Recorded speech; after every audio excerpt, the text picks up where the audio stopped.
The Russians shut down one of the largest refineries, Novoshakhtinsky, after a recent attack by Security Service of Ukraine drones and Navy missiles. Ukraine attacked the refinery on Thursday. Since then, they could not put out the fire there. Then SSU drones first overloaded the Russian anti-aircraft defense, which was protecting the plant, and then Ukrainian missiles joined the work, which together with the drones set a powerful fire on the refinery. The plant processed almost 15,000 tons of oil daily into diesel fuel and aviation fuel for Russian military equipment, tanks, armored vehicles and aviation.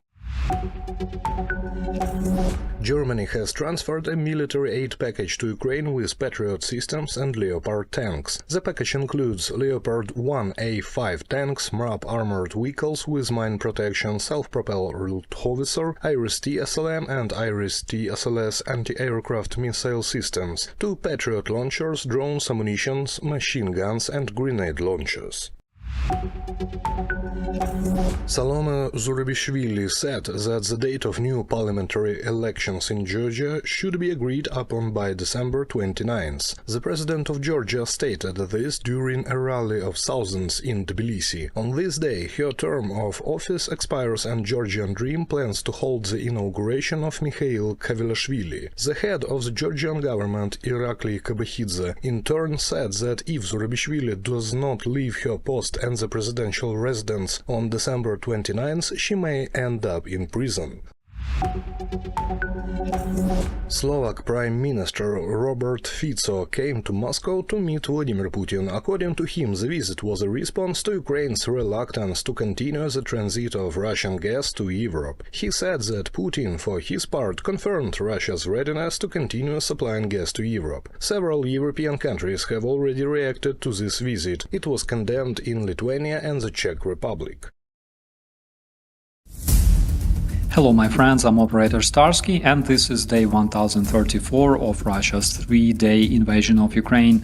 Good Ukrainian drones visit Russian oil refineries and ammo storages. Fake Russian IDs of North Korean soldiers revealed by Ukrainian defenders. Putin militarizes Russian children and Slovak Prime Minister visits Russian dictator. What were they talking about? This is the Frontline Focus. Let's roll. Over the past 24 hours, 234 assaults were reported by the General Staff of Ukraine. As we can see, Russia keeps escalating its efforts in the area of Zaporizhia, Donbass and Kharkiv. Over the past week, numerous drone strikes, missile strikes were reported all across Ukraine. As we can see, Russia keeps targeting critical civilian infrastructure.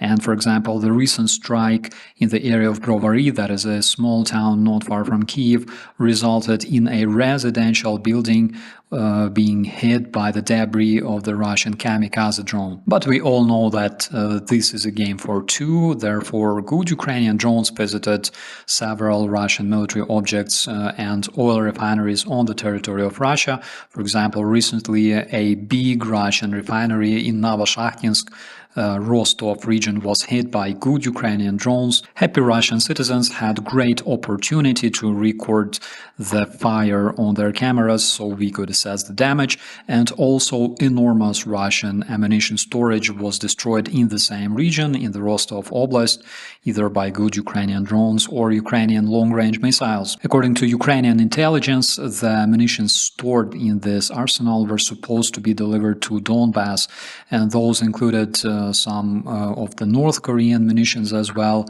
and also artillery shells. Luckily, they won't make it to Donbass, and again, happy Russian citizens had opportunity to record this on their camera and celebrate a Russian war coming home. In Kursk Oblast, particularly interesting find was revealed by the Ukrainian defenders.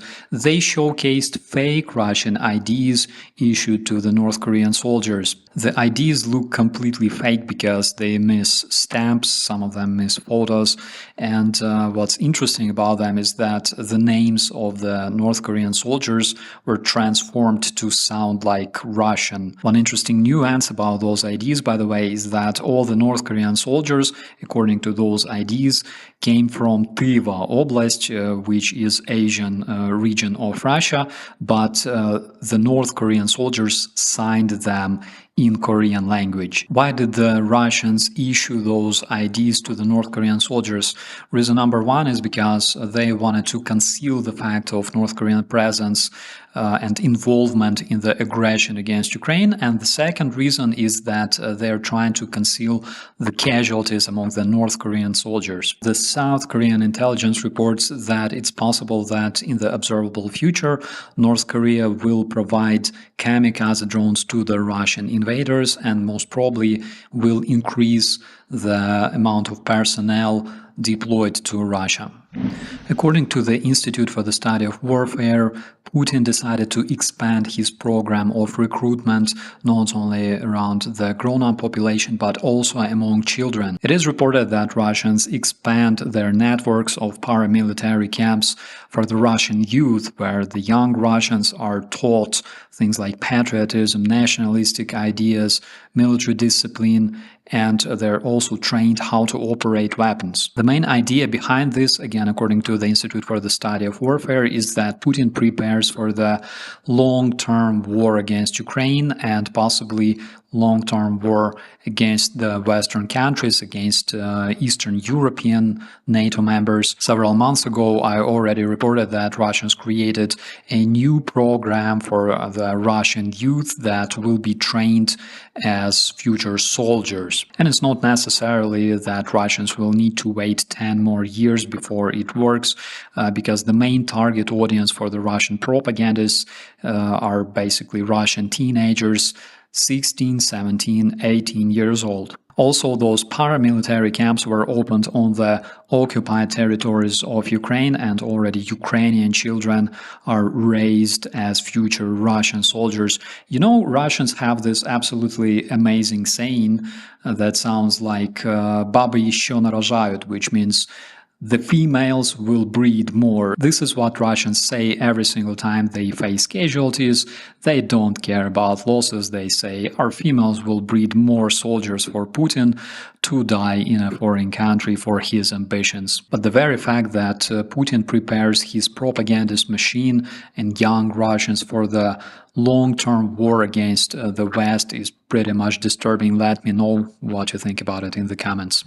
Slovak Prime Minister Robert Fico came to Kremlin to talk to the internationally wanted war criminal Putin about the solution for the problem they will face in 2025 when Ukraine will cancel the transit of the Russian gas to Hungary and Slovakia. What do we know about Robert Fico, Slovak Prime Minister? What kind of influence does Putin have on this man? In 2013, Ukrainian hacker group called Cyber Resistance published a bunch of leaked documents coming from the email of the deputy chief of the Russian parliament. According to the leaked documents, Robert Fico was going to give the Slovak assets to Russia, and you can find more on this investigation in the link that you can find in the description. Basically, it's really hard to find a bigger agent of Russian influence in a European country than Robert Fico, who literally in 2013 wanted to give out his native Slovak assets to the terrorist federation. Comparing to this dude, Tim Pool and Tucker Carlson are basically toddlers wearing dirty diapers.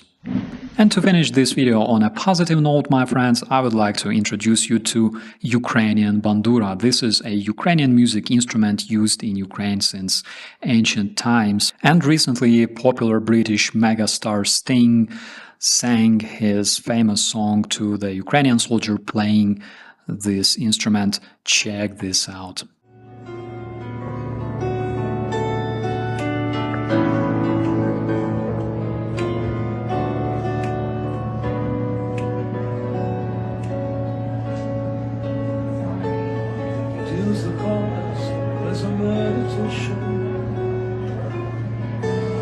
those he plays never suspect. He doesn't play for the money he wins. He don't play for respect. I think this is absolutely beautiful, my dear friends. With that, I wish you a beautiful day. Please like and subscribe, and also share our content in order to help Ukraine being heard, because unlike Russia, we don't have billion euros that we can spend on fighting Russian disinformation. My dear friends, I'm Operator Starsky. As always, be safe. Know that the spades are the swords of the soldier. Know that the clubs are weapons of war. Gas wars continue. Some countries have got used to cheap and accessible Russian gas, which is stained with Ukrainian blood. Fico characterized the meeting as a direct response to Ukrainian President Volodymyr Zelensky's decision not to extend the transit agreement for Russian gas supplies to the EU with Ukraine, set to expire on December 31st, 2024. Putin confirmed Russia's readiness to continue supplying gas to Slovakia and the West, Fico wrote, adding that this would become practically impossible due to Ukraine's stance after January 1st, 2025. Let's remind you that pre-war gas relations between Ukraine and Russia were like a war itself. The Kremlin was blackmailing Ukraine with gas supplies before it launched the invasion of Donbass in 2014 and full-scale war in 2022. Ukrainian long-range bombers were given out to Russia as payment for gas debts, and the treaty to station Russian Black Sea Fleet in Crimea too. That was always a leverage of influence against Europe, and please tell me, if your alliances, NATO and EU, say that Russia is your enemy and they will launch war against your state in future, will you be buying something from this country, thus paying money with which the aggressor will prepare an attack on you? Seems crazy, right? But still we have Prime Minister Fico, leader of an EU and NATO nation, complaining that he cannot buy gas from a direct enemy of his country. And don't forget that you have to accuse the victim of the aggression, Ukraine, of not letting you do so. Conversation, Putin and I exchanged views on the military situation in Ukraine, the possibilities of an early peaceful end to the war, and on mutual relations between the Slovak Republic and the Russian Federation, which I intend to standardize. Robert Fico, Prime Minister of Slovakia. I'll leave for you to decide the real reasons for this visit, but it has been announced as peacekeeping and gas-keeping initiative. North Koreans prepare already the rotation of their forces in Russia. Well, what remains of them right now? Or it is reinforcements to boost Russian advance even more. World War III is unfolding right now, but one of the sides refuses to acknowledge it still, calling decisive action escalation, while the conflict becomes more and more global with each passing month, eventually escalating even further.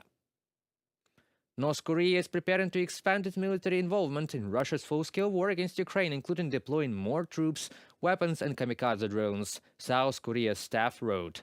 The thousands of North Korean soldiers are already stationed in Russia, with recent intelligence indicating their participation in ground assaults alongside Russian forces in Kursk Oblast. Pyongyang is planning to rotate or increase troop deployments while supplying advanced weaponry such as 240mm rocket launchers and 170mm self-propelled artillery. Signs have also emerged of North Korea preparing to produce and supply suicide drones, which showcased during a military inspection by Kim Jong-un in November. By strengthening its military cooperation with Moscow, Pyongyang aims to gain battlefield experience and modernize its weapons systems, South Korean military states. North Korea has become Russia's closest ally in the war, providing not just artillery and missiles but also manpower. The two nations formalized their military partnership with a defense treaty in June, obligating mutual aid in case of an attack. Despite their growing presence, North Korean troops are experiencing significant losses. South Korean officials reported that at least 100 North Korean soldiers have been killed in Ukraine, largely due to their lack of experience with modern warfare, particularly drone operations. Ukrainian President Volodymyr Zelensky has accused Russia of attempting to conceal information about North Korean casualties, highlighting the secrecy surrounding Pyongyang's involvement.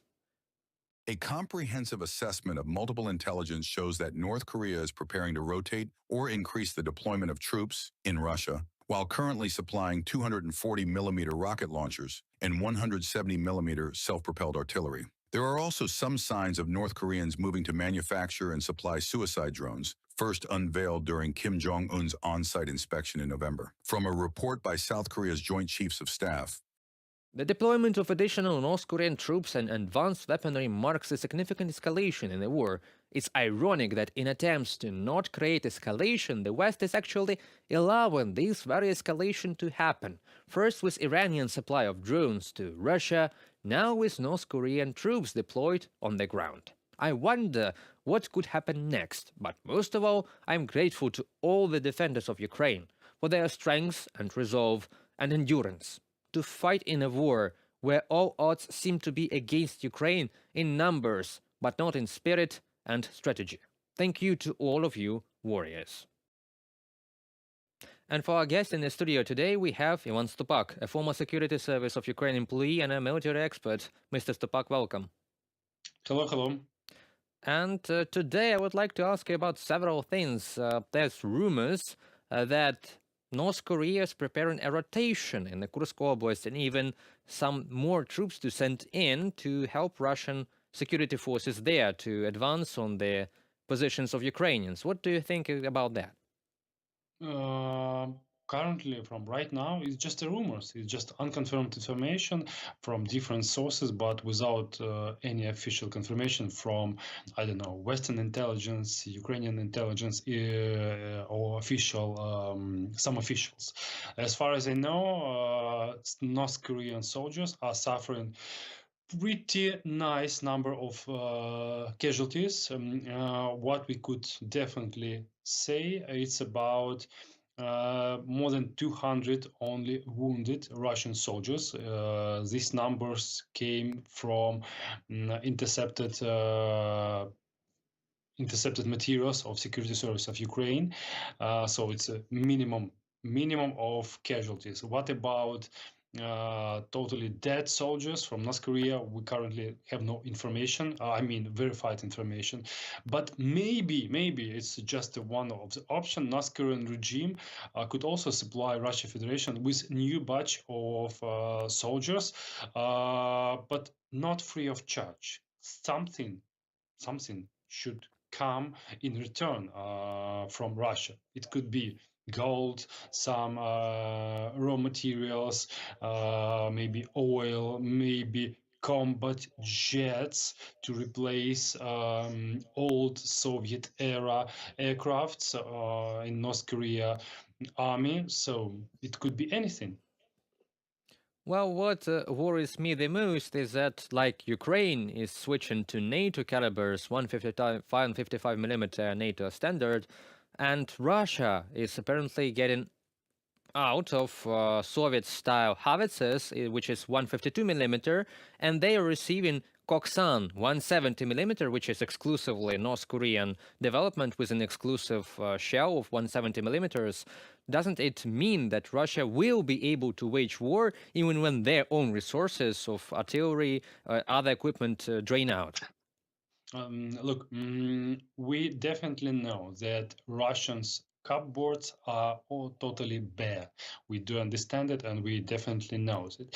And all these suppliers from North Korea, from Iran, they're showing that Russian business, that Russia is doing it not very well, not so very badly, but not so very well as it tries to show to the rest of the world.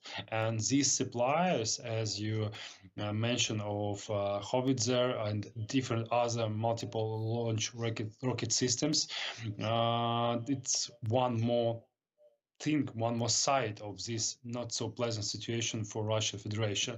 And Russian depends on more and more on North Korea suppliers. Yes, so you say that if those supplies suddenly, because of something, shut down, Russia will be even more vulnerable than it is right now. Yeah, I do believe that Russia side, Russian economy and military products is going very worse and worse from months to months. But we don't know for how long it could last. Maybe for 1 month, for half a year, maybe for one more year. But one thing I could definitely state: Russian economy is cracking. No, it's not gonna break down right now, but it's cracking, and there are lots of statements from notorious Russian economists, and they're stating, no, no, no, we are going in the wrong way. Everything could be destroyed from with finger clickings. We should stop this war. And one more funny thing, according to the latest public opinion surveys in Russia Federation, about 60% of people, they are standing for starting peace negotiations with Ukraine as soon as it possible. Wow, that's a change if compared to 2023, when 80% decided that Russia should wage war more. And about money, Russian economy, I see that the Kremlin has activized their friends of the Kremlin to continue supplying Russian gas to Europe, so making money for the Russian economy to sustain its war effort. And last night, Robert Fico, the head of a NATO and EU country, went to Moscow for fruitful negotiations, as he said, to conduct a gas transit agreement with Russia, but still Ukraine is reluctant. President Zelensky and Prime Minister Shmyhal say that it won't be extended since January 1st. What do you think about that? Is it a leverage of influence against Europe or against Russia for transporting the gas? From my side, it was very hilarious meeting of two leaders, one dictator and one the leader from European Union, and they're starting some negotiation about gas transit. But look, there's no any other options for Slovakia to continue this gas supply without Ukraine. If Ukrainian government and Mr. Zelensky stated, we won't continue gas agreement from later than 1st of January 2025. It means no gas in no Russian gas, no any other gas in Ukrainian pipeline going towards Slovakia and Hungary. It means the only one option, possible option for Mr. Fico is to start transferring this gas using his pockets or using his mouth. Well, wouldn't it be more effective to conduct talks with the president of Ukraine and not with the dictator of Russia for supplying Ukrainian-produced gas to Slovakia? As far as I know, Ukraine can supply Slovakia. It's not a very big country in gas consuming, with Ukrainian natural gas that is harvested in Ukraine. But the price for gas will be much more different with the price from Russian side. It could be, not it could be, it should be the normal market priced gas without any discounts. And it's not very suitable situation for Mr. Fico, for Slovakian economy. And I don't think he will agree to have this kind of deal. Oh, I see what you mean. The gas of the market price is harmful for populism, and that is what maybe holds Mr. Fico to the power in Slovakia, as cheap energy resources for the population. And maybe it would be one of the hint from Slovakia is to ask Putin to force some European leaders, and then in their turn they should push on Mr. Zelensky, and he should continue this agreement. So it's a long stage operation, but according to some official statements from this meeting, Putin and Fico, to be honest with you, no official statement. So they have a met, they talk about something about someone, and no some outcomes, as you told, no fruitful outcomes from this meeting. So Maybe they could have some coffee, tea, some pastries, but not a gas agreement. Well, I have a better idea. Maybe Slovakia should buy Ukrainian gas with some kind of a subsidy from the European Union or an agreement made between Brussels and Kyiv to supply this gas for a cheaper price in exchange for something, for some talks of European integration or some technology exchange, for example, to integrate Ukraine more into the European space, where Ukraine could supply its closest neighbors and friends like Slovakia and Hungary with natural gas produced in Ukraine. Let's remember that the first places where Russia hit in 2014 was Slovyansk, where huge amounts of natural gas reserves are stored, and Crimea, where the natural gas was to be extracted in 2014. Yeah, you're totally right. To be honest with you, I'm not familiar with gas supply schemes, but as far as I know from official statements, that there are some schemes, some options to supply Slovakia, to supply Hungary, and then maybe Austria with gas stored in Ukrainian gas facilities, using some Poland facilities on the seaside. But to be honest with you, I'm not familiar with any other details. Well, as far as I know, that the most reliable on Russian gas countries are Slovakia, Hungary, and Austria. But Austria has started to refuse Russian gas supplies. They are in open conflict with Gazprom right now, and they are actually looking for alternative sources. So it is possible for those two countries too. It's only one pipeline. It's which is going through the territory of Ukraine towards Slovakia, Hungary, and ends in Austria. So it's the last pipeline we should cut off and to get rid of Russian supplied gas, because it's a trap. Russian cheap gas, it's a trap for anyone, for Europe, for China, for India. It's a trap. Well, thank you very much for your expertise and opinion and for being in our studio today, Mr. Stupak. Thank you and have a nice evening. Бажаю здоров'я, шановні українці, українки. Коротко про сьогодні. Ставка, кілька питань. I wish you health for all Ukrainians. A brief summary of the day. The meeting of the staff addressed several issues. A report on Syria after Assad and Russia's presence there. The correct development of the situation. It is important for the world to unite efforts now to bring peace to Syria and the entire region as soon as possible, to restore stability there, and to make it easier for us in our region to stop this war, Russia's war against Ukraine. To weaken Russia, to weaken it to bring us closer to peace, a reliable, just peace. I have instructed our Minister of Foreign Affairs to put in more effort to establish all necessary contacts with representatives of the Syrian people and to correct Assad's mistakes regarding Ukraine and all of Europe. For our part, we will help Syria to overcome this period by supporting its food security. This is our moral advantage. Ukraine helps many countries to ensure normalcy of life, including by contributing to food security. We need this region, like any other region of the world, to be stable and peaceful. Today I spoke with the UK Prime Minister Starmer.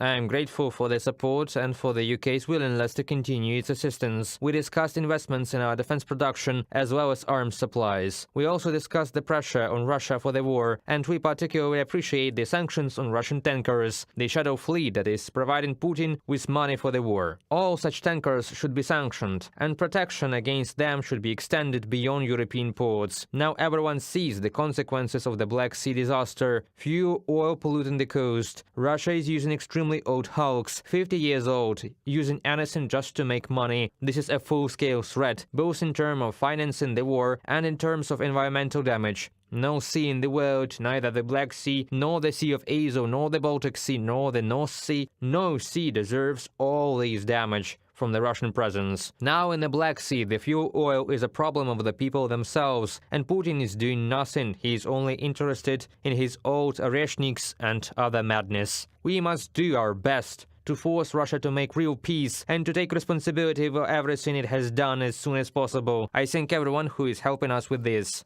Commander-in-Chief Syrski reported on the front line and the areas of the Kursk operation. There are already over 3,000 wounded and killed North Korean soldiers in the Kursk region. Russia is simply disposing of them in assaults. Why the Koreans should fight for Putin is a question that no normal person on earth can answer. And unfortunately, the world is doing almost nothing to counter the criminal collaboration between Russia and North Korea. Although it is a threat to every state, including those near the Korean peninsula, to China, to others, and to states in our region and elsewhere in the world. The fact that Moscow is transferring military technologies to North Korea and helping the Pyongyang regime to abuse people and keep a part of the Korean people as slaves of one family. When this happens, you realize that the words of those who call on Russia not to expand the war and not to aggravate the situation are not worth much. Moscow does not understand words, but it must feel strength. Peace through strength is possible, and we will do everything to achieve peace.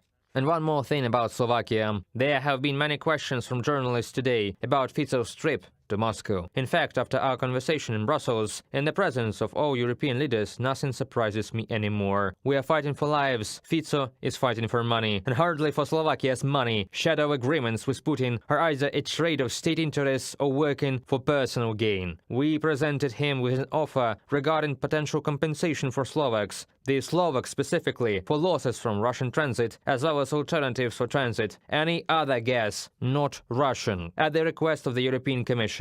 We were ready to do this. Fico did not want compensation for the Slovaks, and he does not want to cooperate with the European Commission. For some reason, he finds Moscow more profitable. Everyone in Europe understands why. There is no one who does not understand. All European countries need to work together to ensure security for every nation. Glory to Ukraine.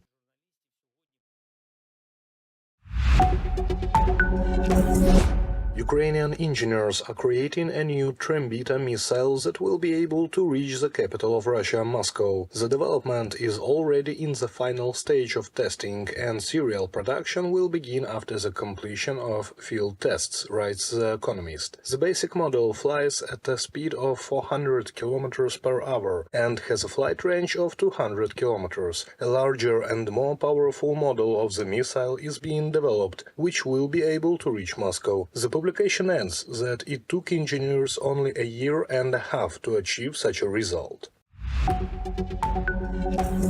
The Ministry of Foreign Affairs of Ukraine criticized the visit of the Prime Minister of Slovakia, Robert Fico, to Moscow and his meeting with Vladimir Putin. The weakness, dependence and short-sightedness of the energy policy of the Prime Minister of Slovakia pose a threat to whole of Europe, the Ministry of Foreign Affairs said in a statement. The ministry points out that for many years Russia has used electricity as a political lure and a tool to threaten other states. As an example of the refusal of Russian gas, the Ministry of Foreign Affairs cites Austria, which recently found an opportunity to refuse the import of energy resources from Russia.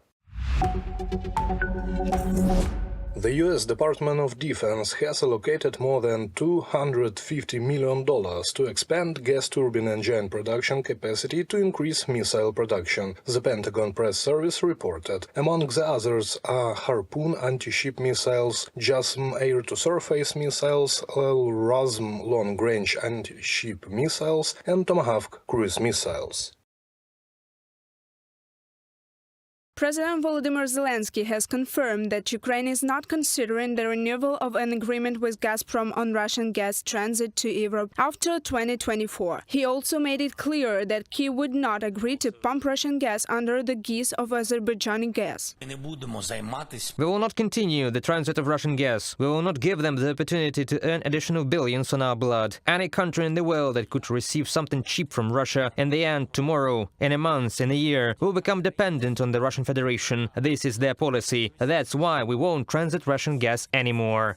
Budapest does not want to give up the Ukrainian transit route for gas supplies. That is why, according to Hungarian Prime Minister Viktor Orban, they are negotiating with both Kyiv and Moscow on the possibility of maintaining transit through Ukraine after 2024. We are now trying the trick that what if the gas, by the time it enters the territory of Ukraine, would no longer be Russian but would be already in the ownership of the buyers. So the gas that enters Ukraine would no longer be Russian gas, but it would be Hungarian gas. Viktor Orban, Prime Minister of Hungary, Reuters reports.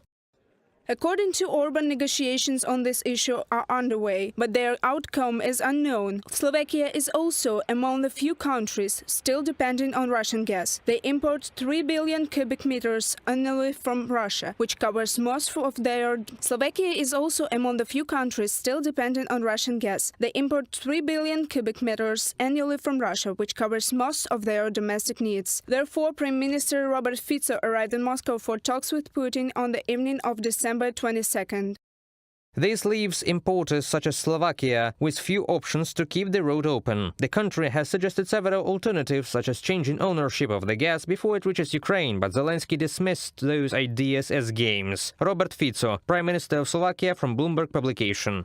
Ukraine is determined to stop transit of Russian gas at 7 a.m. on January 1st, 2025, Prime Minister Denis Shmyhal has said. Ukraine's position is very clear. We have consistently defended the authorization of Russian both assets and their resources, both gas and oil. We are against any support for the aggressor through the sale of a Russian gas or oil molecule. Denis Shmyhal, Prime Minister of Ukraine, during a speech in the Verkhovna Rada of Ukraine. Denis Shmyhal said that the resumption of transit would be possible following a request from the European Commission, unless it would not be Russian gas. The Ministry of Energy reported that Kyiv has officially addressed its partners with a proposal to sign papers to start the development of interstate and tri-exit points of a Russian transport system between Ukraine and Poland. According to the Ministry of Energy's expectations, this will help Ukraine and Poland store as much gas as they need for the whole of Eastern Europe, as well as redirect the part of natural gas that was previously supplied by the Russians. Reported by Alexandra Zaslavets, Natalia Husak, Volodymyr Shtelkhov, UATV News. Moldova has declared a state of emergency in preparation for a looming energy crisis as Ukraine halts Russian gas transit through its territory in 2025. The crisis threatens to hit the Russia-controlled breakaway region of Transnistria, hardest exposed in deep interdependencies and political tensions. Prime Minister Dorin Resyan assured that Moldova's right bank has secured sufficient international gas supplies for the winter. However, Transnistria's 360,000 residents remain reliant on Gazprom, raising concerns over shortages. We have already talked about the situation in Slovakia with their total reliance on Gazprom, and here again, one more evidence: Russian gas is a trap. Transnistria is a Russian-occupied part of Moldova that still lives in the realities of some Soviet Union, and Russian army is stationed there up to this day. Imagine this. President of Moldova, Sandu, has promised to rejoin with the occupied part of the country peacefully, such as wanted to do Ukraine before the full-scale invasion.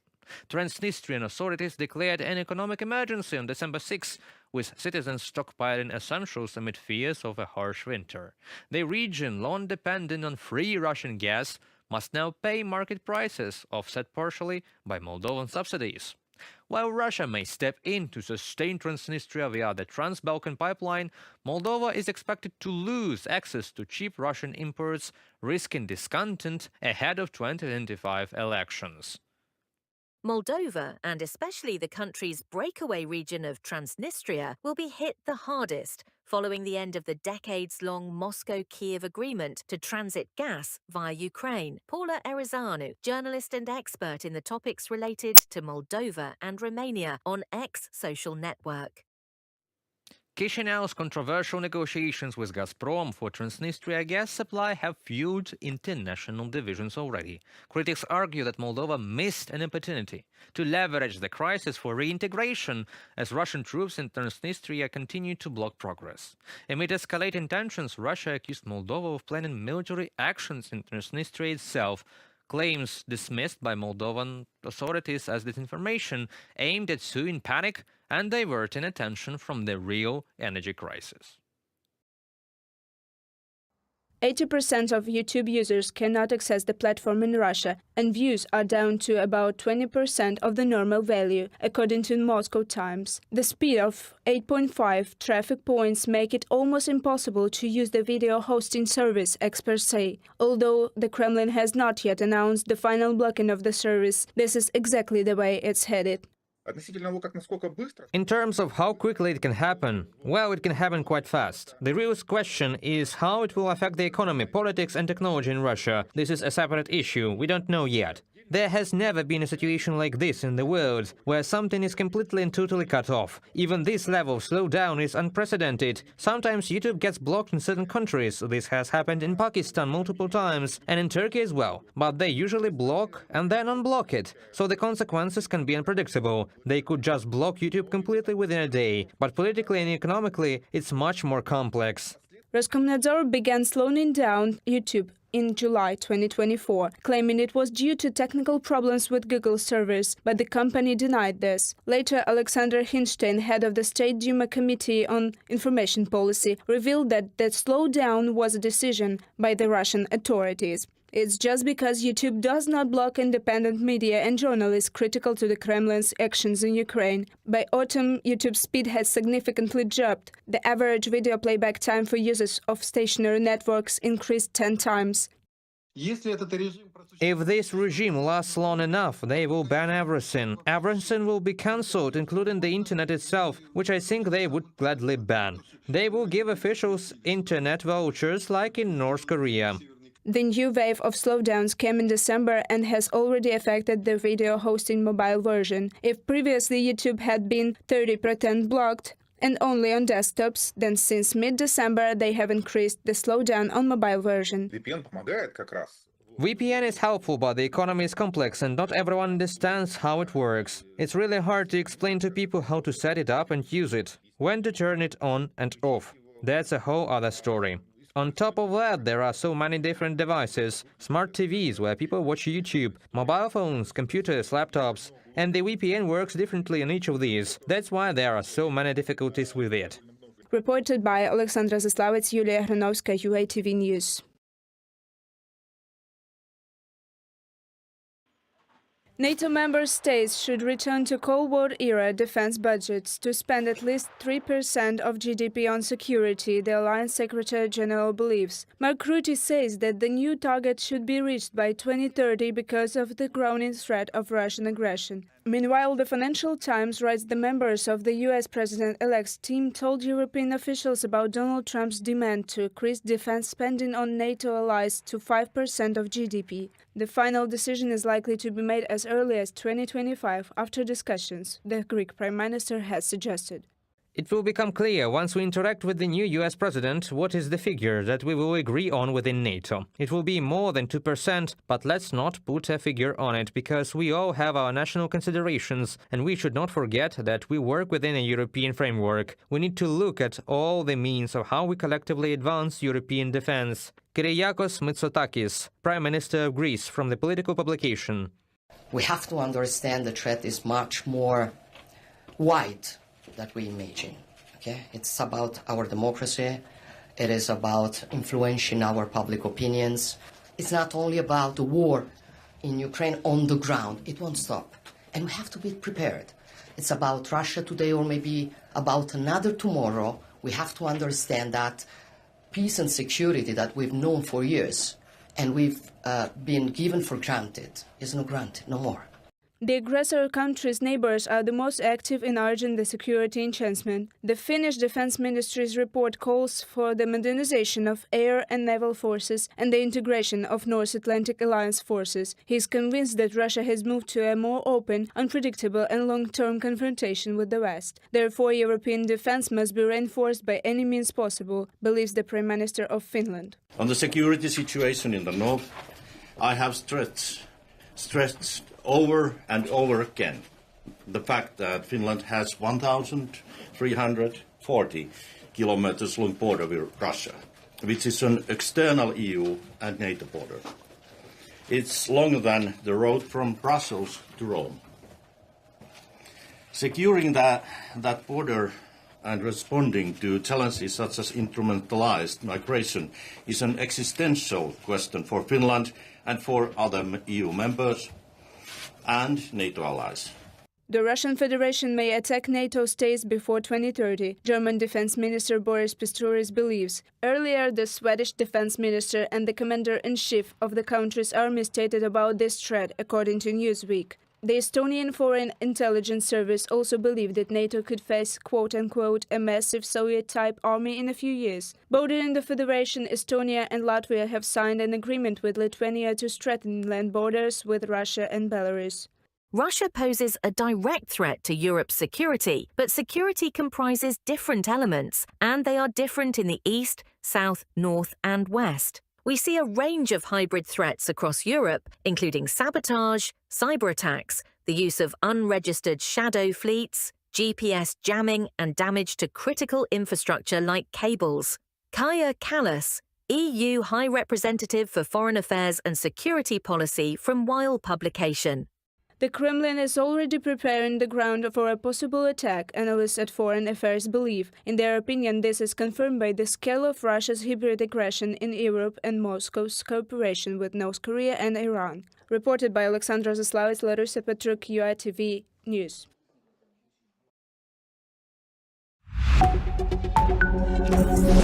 Syria's new government, led by former rebels, says 14 Interior Ministry officials have been killed and 10 wounded in an ambush by forces loyal to ousted President Bashar al-Assad. According to the reports, security forces were ambushed while trying to arrest the former officer in connection with his involvement in the Sednaya prison outside Damascus, where thousands of people disloyal to the Assad regime have been tortured and executed for decades. Civil unrests continuing in Tartus, where many Alawites are living.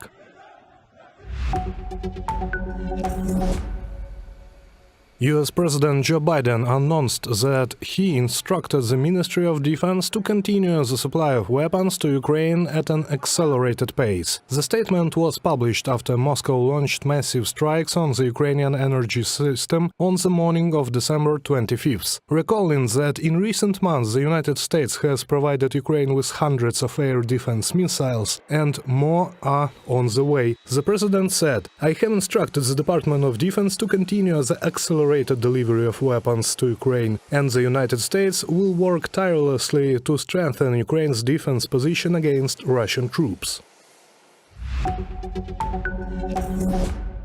Russia may try to seize part of Estonia and is already jamming satellite navigation in the border town of Narva, writes Politico. The publication also informs that the Russians are stealing navigation buoys and launching reconnaissance UAVs. It is about the possibility of taking over eastern Estonia with its large population of ethnic Russians. Further, according to the plan of the Russian Federation, to force NATO to start a global war in response. The lack of reaction will show that Article 5 of NATO on joint defense has no meaning.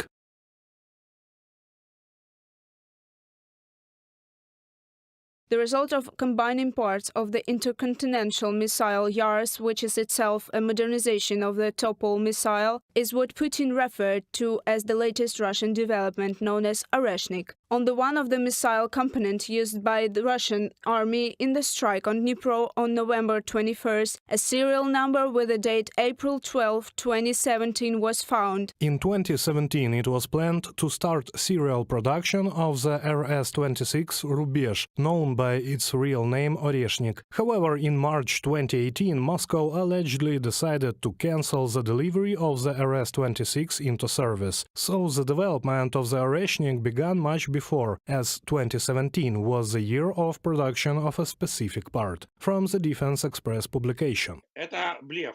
Вот это самое большое слово. This is a bluff, because all our partners and everyone who understands say that there is no such thing as Oreshnik. They have an experimental missile, which was launched over Ukraine, and there are 4 more sets of missiles, and 3 of them are not even assembled, because the parts just aren't available. Experts also identified that the index of the found part is linked to the Russian rocket and space enterprise Akademician Pilugin Center, which is the part of Roscosmos. All indications suggest that the Akademician Pilugin Center is also responsible for supplying the guidance systems, the entire missile or the warhead separation stage or the final stage of this missile for the Oreshnik, from the Defense Express publication. The obsessive promotion of the Oreshnik is part of the Kremlin's information campaign aimed at increasing pressure on Ukraine and the West, according to analysts at the Institute for the Study of War, by broadcasting about his supposedly new ballistic missile, which was not yield the desired results. Now the Russian dictator is likely looking for a way to move away from nuclear threats that he is not prepared to carry out, according to the Institute for the Study of War. They can use it at any time, so we'll see what else we can do. That's it. It ends there. They can only use it kinetically, meaning even without warheads. This is what happened in Dnipro. The fact that in 2017 Russia already had a guidance systems for a medium-range ballistic missile once again confirms the Kremlin's violation of the Intermediate-Range Nuclear Forces Treaty between the United States and the Soviet Union that was signed in 1987 and expired in 2019. Reported by Alexander Zaslavets, Victoria Smirnova, UATV News.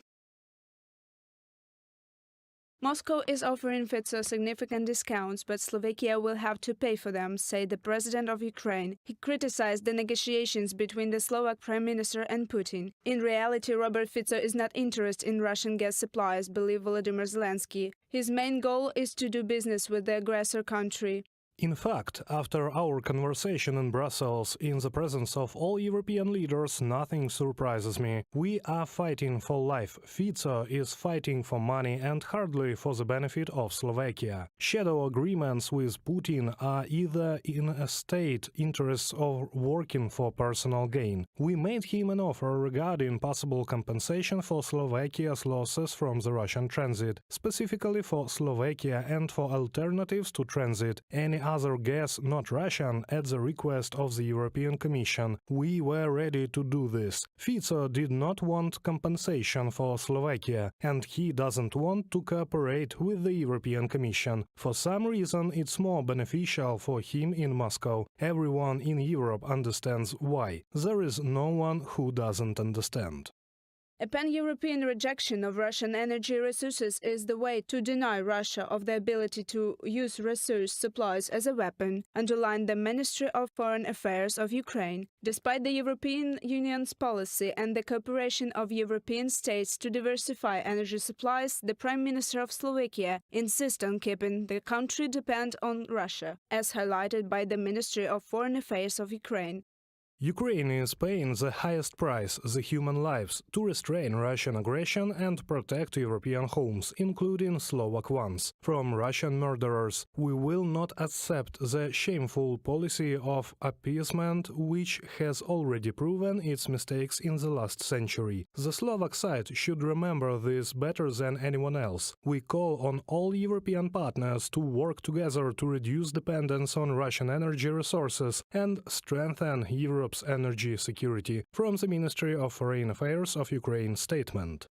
Since the beginning of the Russian Federation's full-scale invasion of Ukraine, the Slovak Prime Minister has already visited Moscow 3 times. The main topic of the latest visit was the transit of Russian gas. Fico's policy has been criticized not only in Ukraine and the European Union, but also in Slovakia itself. A protest called Enough of Russia, organized by NGO Peace for Ukraine, took place in Bratislava.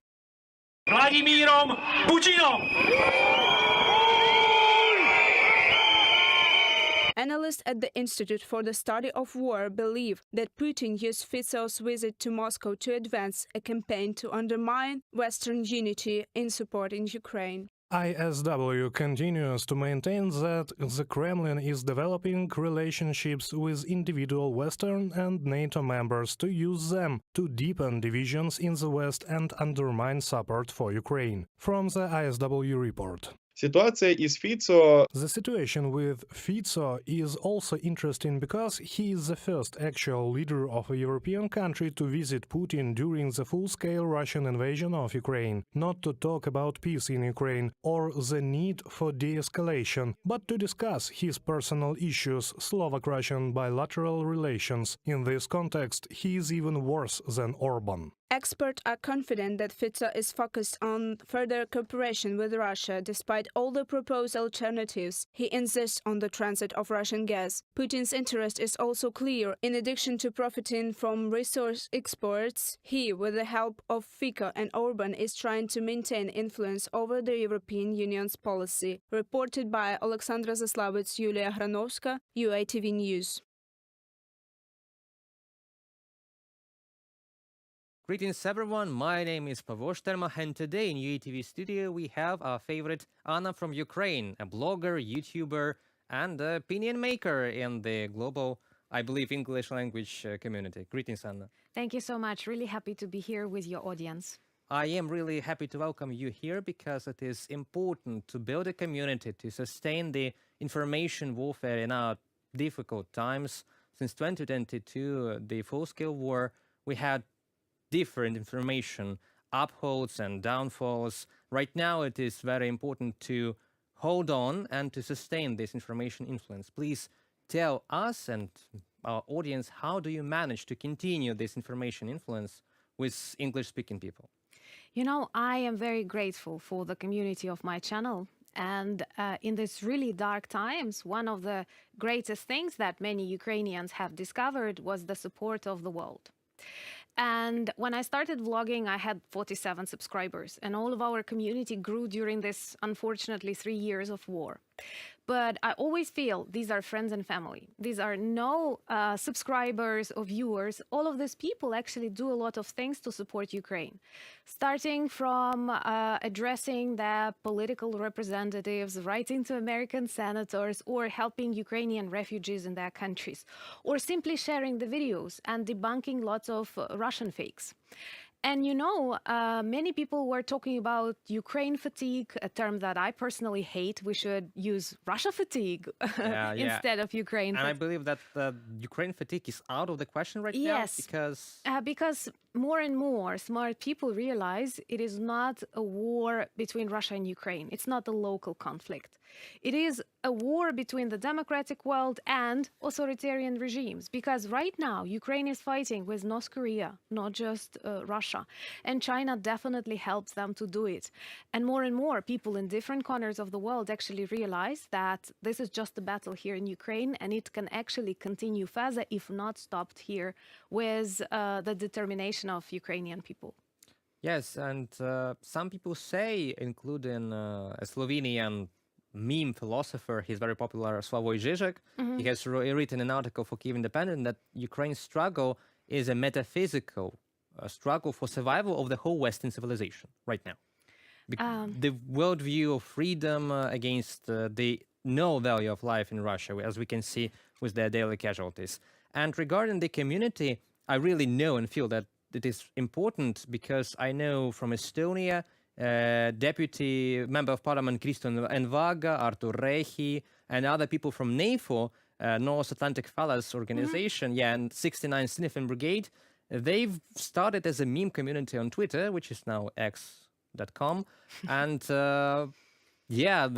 they grew into supplying trucks and radio warfare systems and UAVs to Ukrainian army, directly to regiments of Ukrainian army. So it's the power of this unity, transatlantic, transcontinental.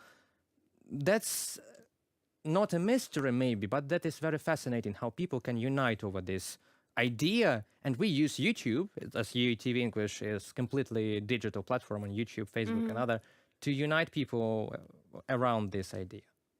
Yes, and we are very grateful that so many people actually support Ukraine, and sometimes their politicians may be worried or just concerned when people donate money for Ukrainian drones, which are working. And I was very honored to cooperate with NATO, and we actually had 4 campaigns on the channel providing drones. And drones save lives and demilitarize Russia, and that is our #1 priority. And you were right in saying that it is a very important civilizational moment that we go through right now. I didn't share a lot about that, but I'm actually working on the book that can potentially explain more about Ukraine. And I remember how during these first days of war, I was asking myself a question: what is a world war? When do you actually start considering a war a world war? because of the number of countries that participate and the First World War, the Second World War. They were not named that way at the moment of happening. And I have come to a conclusion that perhaps the World War is when it's not about territories, resources, access to the sea, or a princess, as it was in ancient times, but it is about some global civilizational values. If it is at the stake, freedom, choice, respect to human life, then it is a world war, even if it takes place in just one region. So ours, unfortunately, is definitely a world war, and we can clearly see Russian hybrid warfare in different corners of the world. What many forget when being afraid of Oreshnik and other stuff, they expect a huge nuclear attack or something like that, when this war of Russia against their countries is already happening, with interference into elections, with internet cables cut underwater, and many other things happening. Culture warfare, and it is really important because before Russian tanks arrive, Russian culture arrives, and we know that from history. Probably what we should address right now is the question of cheap Russian gas, that needle that Europe has been sitting on for decades long. And most of the countries, including Austria itself, are diversifying their gas supplies from other countries, but not Slovakia, not Hungary. And we had Robert Fico for the first time since 2022 going directly to Putin and hold closed private talks, not about the war and escalation, but personal profits. You are very right. It is a dangerous precedent, because during all this time of the full-scale invasion, no EU leaders visited Moscow without this peacekeeping or so-called peacekeeping mission. Even the Hungarian Orban visited Moscow after talks with Zelensky, at least disguising it in some peacekeeping missions. And Fico traveled to Moscow simply to negotiate gas prices. Moreover, there were no comments after their meeting. What did they manage to decide? And it is an illustration that such regimes, which actually have lots of resemblance of Russian, they are very dependent on Russian gas and gas prices. And Ukraine gave a lot of time to the EU countries to find solutions. And you see the majority of them found the solutions. And actually, it's not just a way out. It is best for the EU countries not to be dependent on Russian gas, because Russia always uses it to blackmail the countries, to distort their political choices. Ukraine had that experience. And you know that most of the worst decisions of the Ukrainian parliament, previous Ukrainian presidents, were actually dictated by these gas prices, negotiations, finishing with Kharkivsky agreements, right? Yeah. And Fico had enough time to think about potential other solutions for the gas transit. He actually had one, Volodymyr Zelensky have proposed to sell Ukrainian-produced gas to Slovakia and Hungary with compensation from European Commission for the prices to make it comparable to cheap Russian gas, but they refused. Because Fico is a Russian asset. And people in Slovakia should not be worried they will freeze to death, because I'm sure there are ways out. Fico is worried because that is his instrument to get re-elected, promising people cheap Russian gas because he has a buddy in the Kremlin. And I hope that sometime soon we will be actually in this moment in history where, as President Zelensky said, special services of Slovakia will pay attention and will actually interrogate Fico for his visit to Moscow, and it should be prosecuted, because negotiating anything with a war criminal, which we know that International Criminal Court issued an order to arrest Putin, it's not something that a leader of the EU country can do. A leader of a EU and NATO country. In fact, NATO chief generals and the Secretary General Rutte says that Russia is preparing in the coming 5 years to attack the alliance, and the leader of a NATO country goes to Moscow. Yes. Well, that is quite unfortunate. We also have the double question of deployment of North Korean troops on Ukrainian soil, not only on Kursk region, but some people say in the Ukrainian intelligence say that they will be deployed in Ukraine to fight, to reinforce maybe the Kupiansk direction for Russians or the Kherson direction. And the question of deploying European peacekeepers is very negatively viewed in the countries of Europe if there will be no American peacekeepers. So they are afraid their societies will not support such a decision. That's ambiguity. From one place, we have North Koreans killing Ukrainians and probably killing Russians accidentally. And on the other side, we have only Ukrainians and volunteers and no direct involvement of all these powerful NATO and EU countries. As a linguist, I often observe how wrong the narrative about Ukraine-Russia war is. And the focuses made by even our partners' media are often very wrong. First of all, it is like war in Ukraine, Ukraine war. No, it's Russian war against Ukraine. We simply defend our territories, and that's it. It was not provoked by us. It was breaking of all international laws. Then it's not about saving Ukraine. It's about defeating Russia. Don't focus on Ukrainian problems. Focus on punishing and stopping, defeating and demilitarizing the aggressor that is responsible for so many troubles in these recent years, starting from Chechnya, Georgia, Moldova, and now more and more countries feel endangered, especially those who were once unlucky to be part of the Soviet Union. We talk about potential attack on Estonia right now. They cut underwater internet cables, they spoil water, nature, and so on. So it is already a global problem, but it's not the Ukraine that should be in the focus. It's Russia, because violating all of these international laws and agreements, Russia demonstrated disrespect to the world order, and the country should act like a policeman in this case. And unfortunately, many steps that are definitely an escalation, like a regular army of a foreign country in Russia fighting against Ukraine. What else do we need? That is definitely not something that could have been accepted like 30 years ago by many of the European and American countries. This would have been about fantasy of some people under certain drugs, but not reviewed as reality. There was a movie in the United States where North Koreans allegedly attacked western states of the United States, and people gathered into guerrilla militia and fought them back.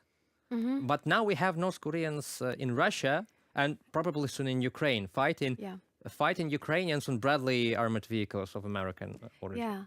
Yeah, at the very start of this North Korean deployment, there was a joke of one Ukrainian soldier who said, "If only I could say that Ukrainian soldiers will be neutralizing North Korean soldiers in Kursk region of the Russian Federation back in 2022, no one would accept me to the army because of my mental state." Unfortunately, the world keeps accepting all of these changes that happen right now.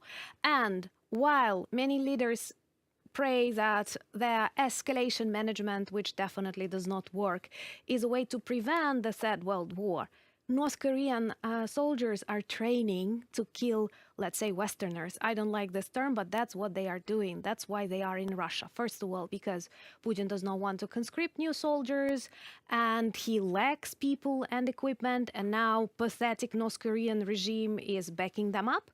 But second, they are preparing for a larger war. Maybe for a war with South Korea, which is completely Western trained, Western armed.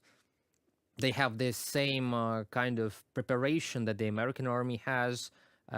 Mostly Ukrainian soldiers and Ukrainian officers are familiar with the Russian way of war, which is the Soviet way of war. They've graduated from the same military schools, after all. And I believe that, yes, they are preparing for something like Iran is preparing to sign a new deal with Russia, a strategic partnership. We can say that Russia, Iran, and North Korea are in access right now officially. Yes. So they are jointly conducting some military processes. Well, that is really, really unfortunate. Maybe we can conduct like a blitz questions. I will ask some questions and you answer this or yes or no. Are you ready? I don't know, but let's do it. So the first question, which is stronger, arms or culture? Arms. Okay. who will win, a Western philosopher or a Russian demagogue in a direct conflict? A Western philosopher. A Western, okay. Who has more resolve? Ukrainian people, more resilience? Ukrainians or Russians who endure all the hardships of... Ukrainians, 1,000% more. If something similar would happen to Russia, I mean, Ukrainian tanks marching to Moscow, that would definitely be a blitzkrieg. Okay. And another one, probably, where would you like to celebrate victory of Ukraine? I promised the Crimea party, so why not? Beautiful subtropical climate. Yeah, I miss Crimea too very much. Some places there. Okay, thank you very much. Maybe you have some remarks, final questions that you would like to ask us or tell something to the audience. You can tell it right now. Well, first of all, I would like to address the audience and to tell them that fear is definitely not the feeling that should drive us. We can hide from our problems, but even your personal experience, your professional experience had proven you a number of times that fear is not the engine of any positive change or solutions in your life. That's why take example from the Ukrainian people and other nations who know what Russia is and simply support us in our fight against them so that you and your children don't have to do it in future. And my question to you will be, what is your dream show to have on the channel or to report about? Oh, the dream show? We have several projects right now. It's called Truth Games, where I debunk the propaganda myth, and also I take other topics that I like to incorporate there. What I would really much like is a talking podcast show on the channel. We have red lines, but I would like something quite different with a lot of graphics, maybe some flashy scenes, maps. Of course, with you, with our other friends, with Artur Rehi, with Operator Starsky, which is once a week on our UATV channel too. Yeah, maybe I would like to have some live meeting of us influencers, TV presenters, hosts, somewhere in the summer after victory in Crimea on a joint picnic, yes, with shashlik and cameras discussing how we spent all this time and what will we do next. That's my dream. Let it be our 2025 resolution. Thank you very much. Thank you. Thank you very much for being with us. I'm really happy. So see you again. See you. So that was Anna from Ukraine, a blogger, an opinion maker. We very much like watching her videos and sharing them and having her on Red Lines show. And today she was in our UATV studio for the daily wrap-up episode. Subscribe to the channel and be sure to hit the like for our channel and for Anna's too. Have a nice evening. Бажаю здоров'я, шановні українці, українки. I wish you health for all Ukrainians. First, military. Today there was a report from Commander-in-Chief Syrskyi and Defense Minister Umerov. The front, supplies. It is very important that the United States is now increasing deliveries. This is necessary to stabilize the situation. I am grateful to our partners. The pace of deliveries must be such that it disrupts the pace of Russian assaults. We need greater strength of weapons, a strong position for diplomacy, and every unit, every brigade contributing to this brings us closer to the possibility of a normal peace. I thank our 95th, 80th and 82nd Separate Air Assault Brigades for their resilience and bravery in battles over these weeks. Also the 68th Separate Jaeger Brigade. Well done, guys. My gratitude as well to the 225th and 425th Separate Assault Battalions. Thank you. I would also like to highlight all our warriors who are carrying out long-range strikes on Russian territory. We are seeing the right and necessary results in destroying the military infrastructure of the enemy, and only military targets. Ukraine is defending itself from aggression, and our strikes are exclusively directed at military targets. The Armed Forces of Ukraine, the Security Service of Ukraine, the Defense Intelligence, the Foreign Intelligence Service. I am grateful to all involved structures for their precision. Today, much attention was also given to domestic issues, the decisions and innovations needed in a long term to ensure that Ukraine can bring back as many of our people as possible who left because of war. We must create all the necessary economic and social incentives for Ukrainians to work in Ukraine, to work for Ukraine, to build greater potential for Ukraine, to compete equally on a global stage. The Ukrainian people have proven their courage and can demonstrate to the world their ability to recover and rebuild from the ruins. Today I held a meeting on this matter with Deputy Prime Ministers Chernyshov, Fedorov and Kuleba, along with the office team. We are also preparing for talks tomorrow with representatives of Ukrainian business to discuss the systemic solutions needed now and in the future to give Ukraine greater confidence and a strong economic pulse. And the third important point for today, I spoke with the President of Serbia and thanked Alexander for supporting our country and our people. We discussed our cooperation, both bilateral and with our partners. I really appreciate our dialogue, maximum constructive relations for Ukraine and joint security with our partners. Glory to Ukraine. The Kremlin is aware of statements from Baku that Russia should apologize for the crash of the Azerbaijan Airlines plane in Aktau, but is not authorized to make assessments until the investigation into the cause of the crash is complete, said spokesman of Putin Dmitry Peskov. Earlier, the deputy of the parliament of Azerbaijan, Rasim Musabekov, demanded an apology from Russia due to the accident in Kazakhstan of the Embraer plane of the Azerbaijan Airlines company, which was flying from Baku to Grozny. The plane was shot down on the territory of Russia in the sky above Grozny, and it is impossible to deny it. Those who committed this should be held criminally liable. Compensation should be paid for the loss of lives and victims, said Musabekov. 3 senior officers of the Russian army were liquidated as a result of the operation of the Defense Forces of Ukraine. The press service of the main intelligence directorate of the Ministry of Defense of Ukraine reported. The intelligence officers noted that immediately after the start of the field meeting, the defense forces launched a high-precision strike with HIMARS and drone attacks on a cluster of Russian officers and their vehicles. NATO Secretary-General Mark Rutte said after the damage to the cables in the Baltic Sea that the alliance would strengthen its presence there. He discussed with Finnish President Alexander Stubb the ongoing Finnish-led investigation into possible submarine cable sabotage. Finnish police are investigating whether a vessel from the Russian Shadow Fleet was involved in damaging an electric cable running between Finland and Estonia. Hi, I'm Yulia, and this is Red Lines, a show where we dive into daring subjects and cross red lines of political speak. We're going to be talking today about propaganda, a subject you're very well familiar with, but we're not going to be talking about Russian propaganda and what they do wrong. We're going to be talking about what they do right and how they succeed so much and what we can do to succeed as much as they are, but with the truth. Hello, my name is Anastasia. I'm from Kharkiv. I'm a volunteer most of the time, also like a fixer for economists, BBC people, all sorts of people, translator.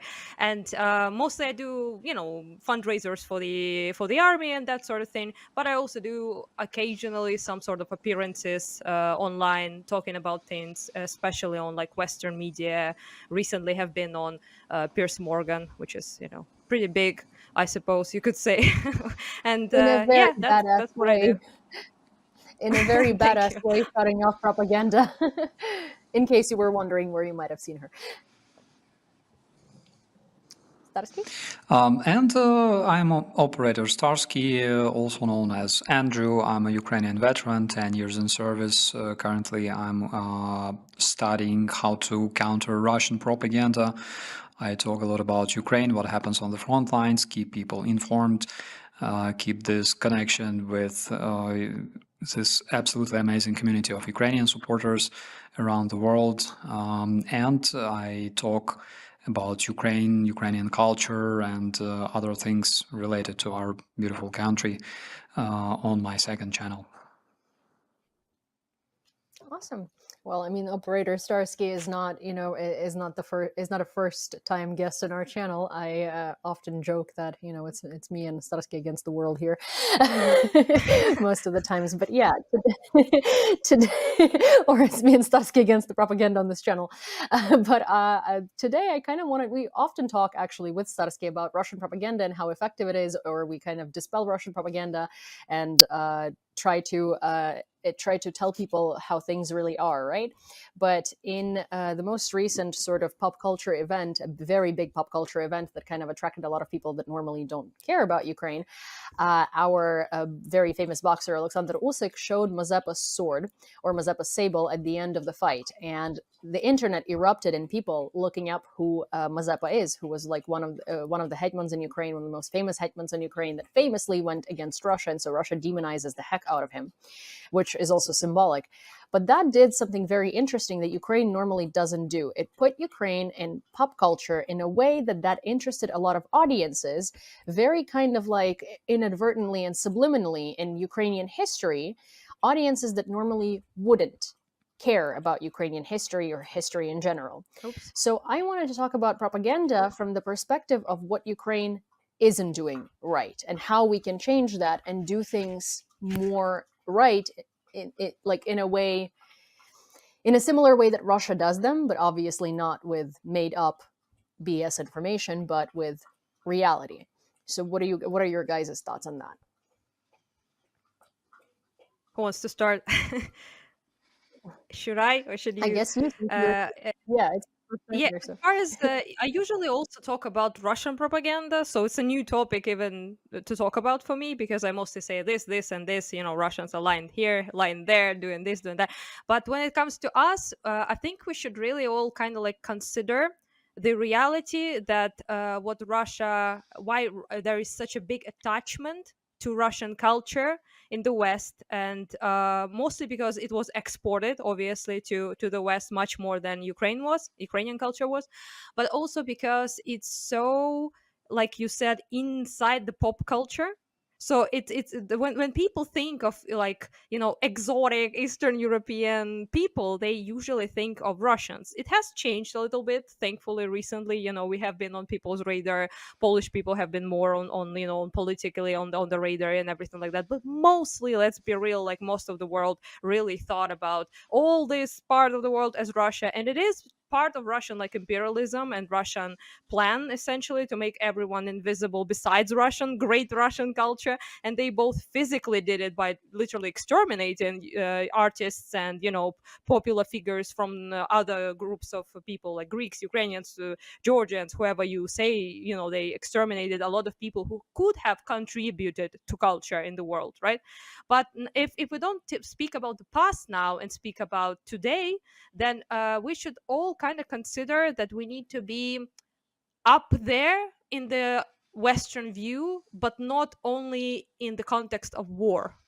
So, like in the context of, for example, this situation, like boxing is something that people all over the world enjoy, and Ukraine is quite famous for our boxers for good reason because they're great.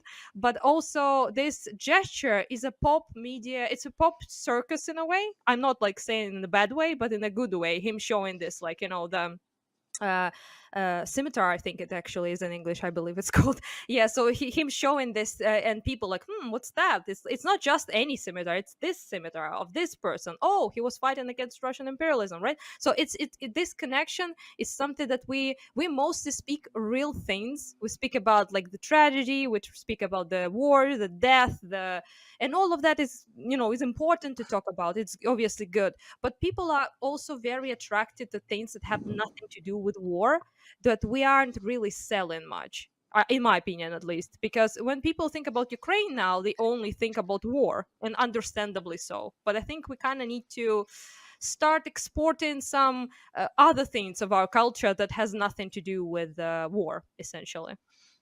Or not even just culture, there is a lot of like so can I go really quick?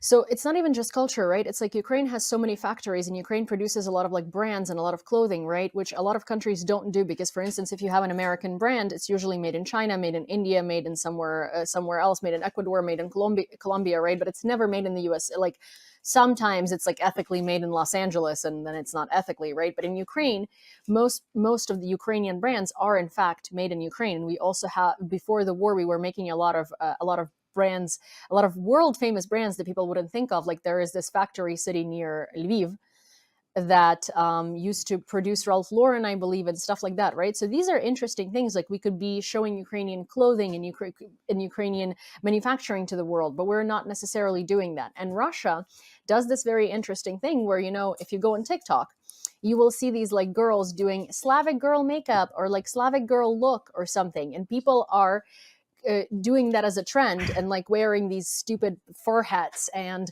you know, like putting on like makeup that Russian girls don't even do, because last time I've seen an average Russian girl, it's like Russian doll, they call it. Yeah. yeah, Russian doll, And that's right? the problem. But that's not the type of makeup I've ever seen in a Russian woman. It's usually like very, you know, it's usually very tacky. Like this is not Russian girl makeup. It's like I've seen that makeup on like Korean girls, you know, but that's not what Russian women look like. But with a hat, though. But they do it Just like, with a hat. yeah, and they do it as like Slavic girl, but then they attribute it to Russian. And then what ends up happening is people think of Russia as like, oh, cool little makeup trend, and of Ukraine as people who are complaining about this trend because we're bitter, right? Not because Pretty this is like actually doesn't represent Russia in any way, or Russia does these things where there was this movie that came out recently. I don't know if you guys heard about it. It's called Honora.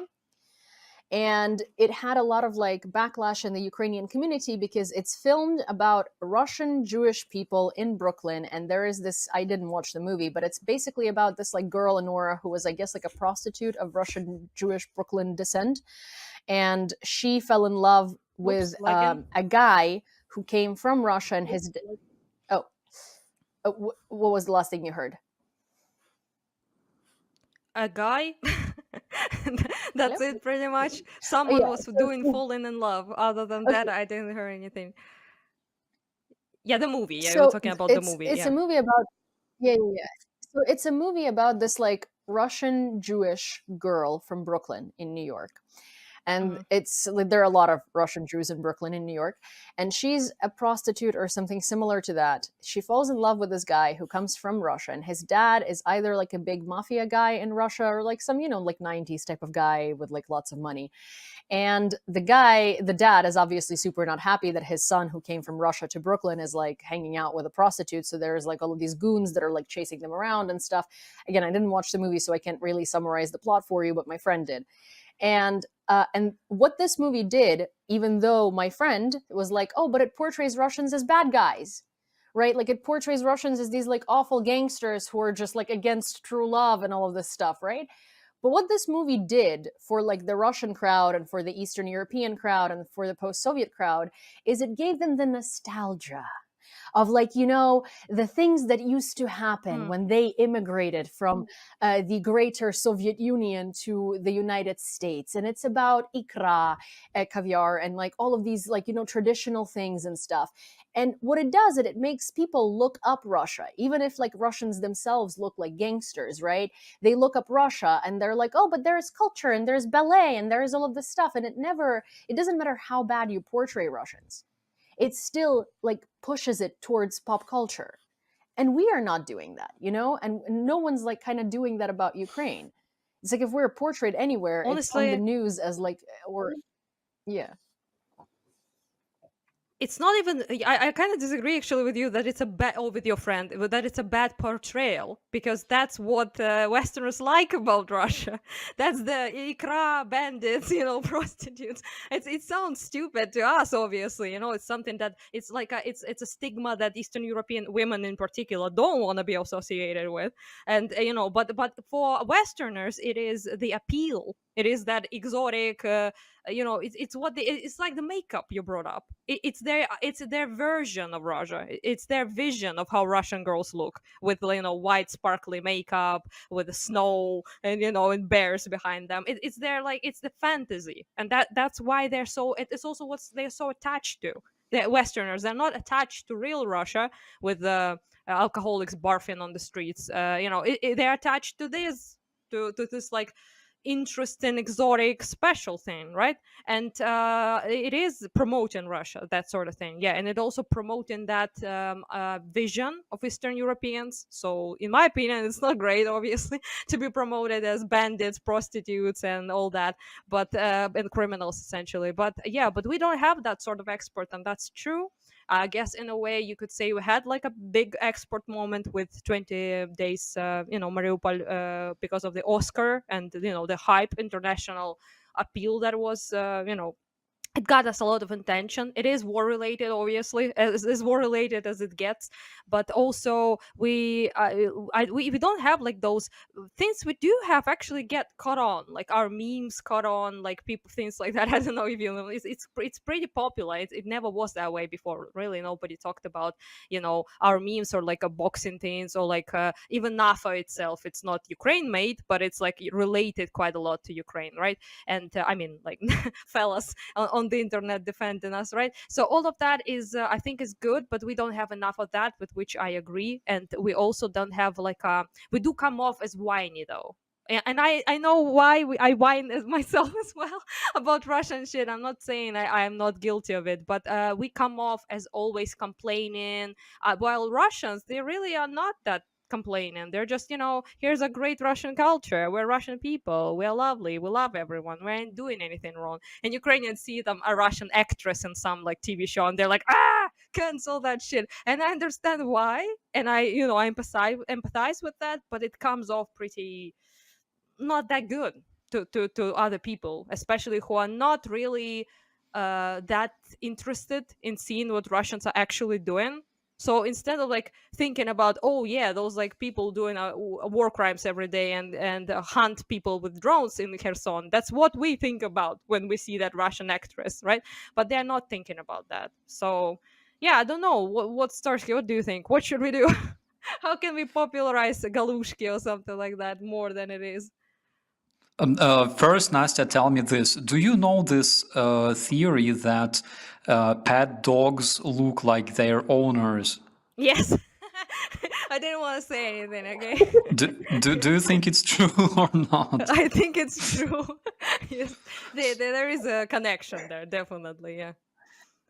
Yeah, I think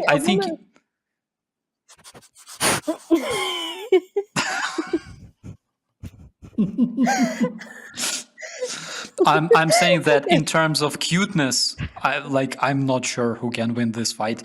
But returning to our topic, first of all, speaking of Russian dolls, I remember this absolutely amazing case which happened, I believe, early this year in winter, and I talked about it on my channel. I think it was about a Russian blogger who went with her kids to a village, and she's like very, very popular blogger in Russia. And she was talking about like this village life, village culture, how her kids, cope with changing environment and everything else. I was laughing my rear off reading the commentaries about look at this is the true Russian woman. She is humble, she's innocent, she has loving kids. Look at her. This is exactly the way the true Russian women should look like, like those humble, like Puritan people, until some guy found her page on OnlyFans with like a bunch of guys literally recording video in that very village house. It was cool. Which again tells us about, the Narnia, the Russian bubble where they live, and the real life actually, which can be also fun. But speaking of culture and generally of cultural competition of Ukraine, I don't know much about fashion, but I know some things about swords and scimitars specifically, and that very scimitar. And people are doing extremely cool thing by Googling and searching information about it, because scimitars were popular in our part of the world among Ukrainian Cossacks, among the warriors of the Ottoman Empire, the Turks, so like Middle Eastern guys, then Polish guys, Ukrainian guys. We enjoyed that stuff, and scimitar was mainly used by cavalrymen, even though Ukrainian Cossacks were mainly infantry, like we were not really into riding horses, but the war leaders, like Mazepa, for example, they definitely had scimitars. And another interesting fact, by the way, is that on the logo of Zaporizhian siege, you can see a Cossack holding a musket and a scimitar. And interesting fact about it is that Cossacks were the first professional not medieval, but it's like 16th, 17th century infantry in Europe that mostly relied on firearms. When they adopted firearms, basically they, not like they forgot about their sabers, but the idea was that why do you need a saber if you can eliminate your enemy with the firearms, with the musket? That is so cool. There was this excavation I believe near Zhovti Vody, but I can be wrong, where they found plenty of muskets, right, remaining, but they almost found 0 scimitars because Cossacks were only armed with the muskets, and muskets were much more expensive, actually. So those are the things that people can discover by just Googling about such things in the Wikipedia, you know. And the reason we are not, the reason why people must Google to learn it, why they don't know it on the first place, is literally because our marketing sucked, and it still sucks. It keeps sucking. And if you want to fix this, okay, let's talk about, again, cultural competition from a standpoint of an academic. I don't know. But I have an education in this field a bit, in communications. You need a strategy. You must understand what do you need. If you want the world to talk more about your country, what kind of sectors, what kind of fields you need to improve in terms of image, of your nation, of your country, your international image, then you need a strategy. You need to make an assessment. You need to understand what do you want more. You want Western audience to watch more Ukrainian cartoons, for example, or for example, there is a different demand, or for example, there is a different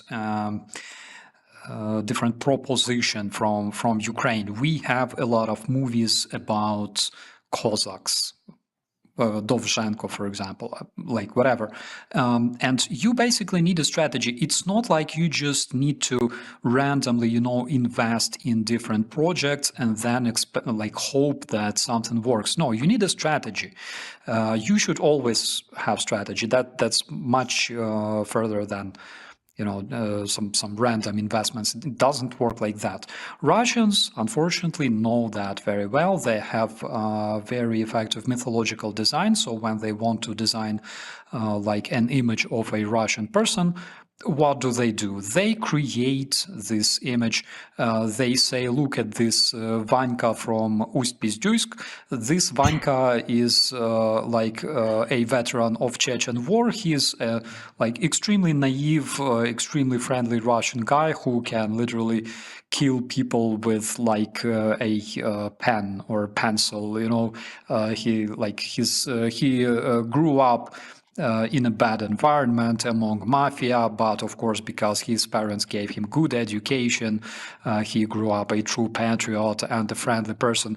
And this brainwashing works because people work on this image, people work on those myths. We don't do that much. I remember back in 2010s. Okay, I was a bit dipping my nose into this cultural community that we had in Ukraine, and different ideas that I've heard about, like how to make Ukraine more popular. They sucked so bad. They were crazy and they sucked so bad. So the biggest problem, just to finish this real quick, the biggest problem is that we don't really have a strategy. We don't know what to say about Ukraine. And unfortunately, nowadays, people outside Ukraine learn about our country because of war, due to the war. It wasn't like that, they didn't hear about Ukraine prior to 2022. They possibly heard about Ukraine like in 2014, 2013. Yeah, but besides that, nothing. And we never worked on this. And by we, I mean people who governed our country, who managed our country, because unfortunately, this country was like, at least I have this impression, the country was ran by people who never really cared about it. So, and we have to change it. So we need a strategy. We must understand what can we tell about Ukraine, what people need to hear about Ukraine, and we gotta invest. And basically, state must help different creators in creating their content, in sharing their content, because Ministry of Education and Culture of Ukraine, for example, or like Ministry of Sport, Ministry of Youth and Sport. Sometimes, like randomly, you go to an event or you read about an event and you go, this event, like it's not bad, but this event is funded by like Ministry of Education and Culture or like Ministry of Youth and Sport. How cool is that? What the hell? Why do you learn about like random events? Why it's not systematic? Why there is no strategy? Strategy is the key, in my opinion. Well, I wanted to like, kind of add to it, as in like, we definitely have no strategy because like, so, Russian poets and Russian writers are sort of included into world classics, right? Like there is Franz Kafka, well, not from Russia, but I'm saying like there are writers that everybody knows. It's like Dostoevsky. Dostoevsky, Tolstoy, Dostoevsky, Pushkin. No, but I all meant of like people all no, that, but I didn't mean like Kafka is from Russia. I guess it was like bad phrasing, but I meant like there are writers from different countries that people know as classics. Kafka is one of them, right? There is like Guillaume Apollinaire, and his like poetry is most people learn Pont Mirabeau in high school, right? There are like all of these classic writers that people know, and a lot of them are Russian, right? Because it's assumed that I guess Ukraine didn't have good writers and they just didn't make it to the world stage. But we have classics, like we have classics of Ukrainian literature that are much better and much more interesting and much more, there is a lot more character development than like Dostoevsky's and, and Yesenin and whatever other like random garbage Russia produced to sort of feed their imperial mind, right? And they're interesting writers. Like we have, one of my favorite things is Tiger Trappers by Bahryani. It's such an interesting book.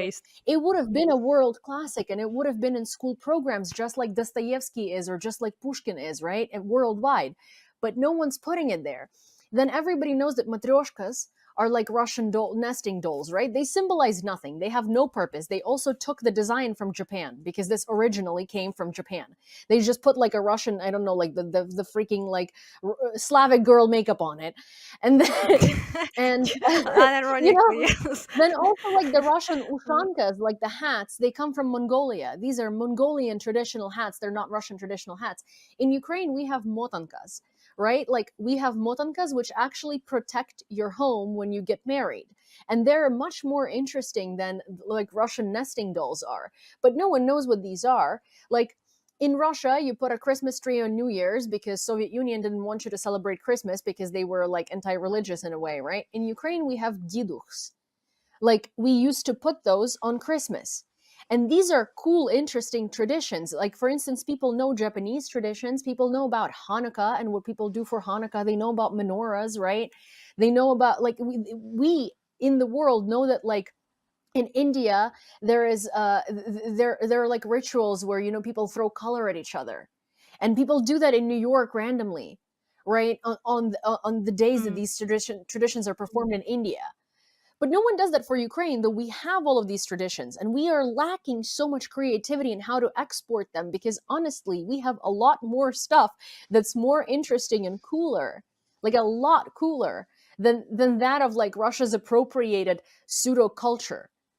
Because again, nesting dolls, not Russia's invention, come from Japan. Like the ushankas, the furry hats, Mongolia.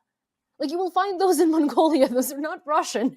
Just because you live in like in a winter Neverland doesn't mean that you've invented the hats that protect you from there. This is Mongolia's climate. So yeah, I don't know what our Yeah, I mean, there have been also 0 days. Oh, sorry, 0 days since Russia stole anything. It's a meme for a reason. But honestly, though, since it is like Christmas, like it is kind of sad to say the least that the whole world is listening to our Shedrik and have been in this time of the year for like I don't know how many years, like decades by now, right? And most people, if you ask them, have no idea where this song comes from, don't know the story of the author, like how he has been essentially killed, right, by and Russia in particular, KGB, and it's sad, but at the same time, I would not put all of the blame on us fully for that. Although I agree with Starsky that our ministry needs to do much more and invest much more, but also there have been a deliberate effort to by Russia to make all of this invisible, right?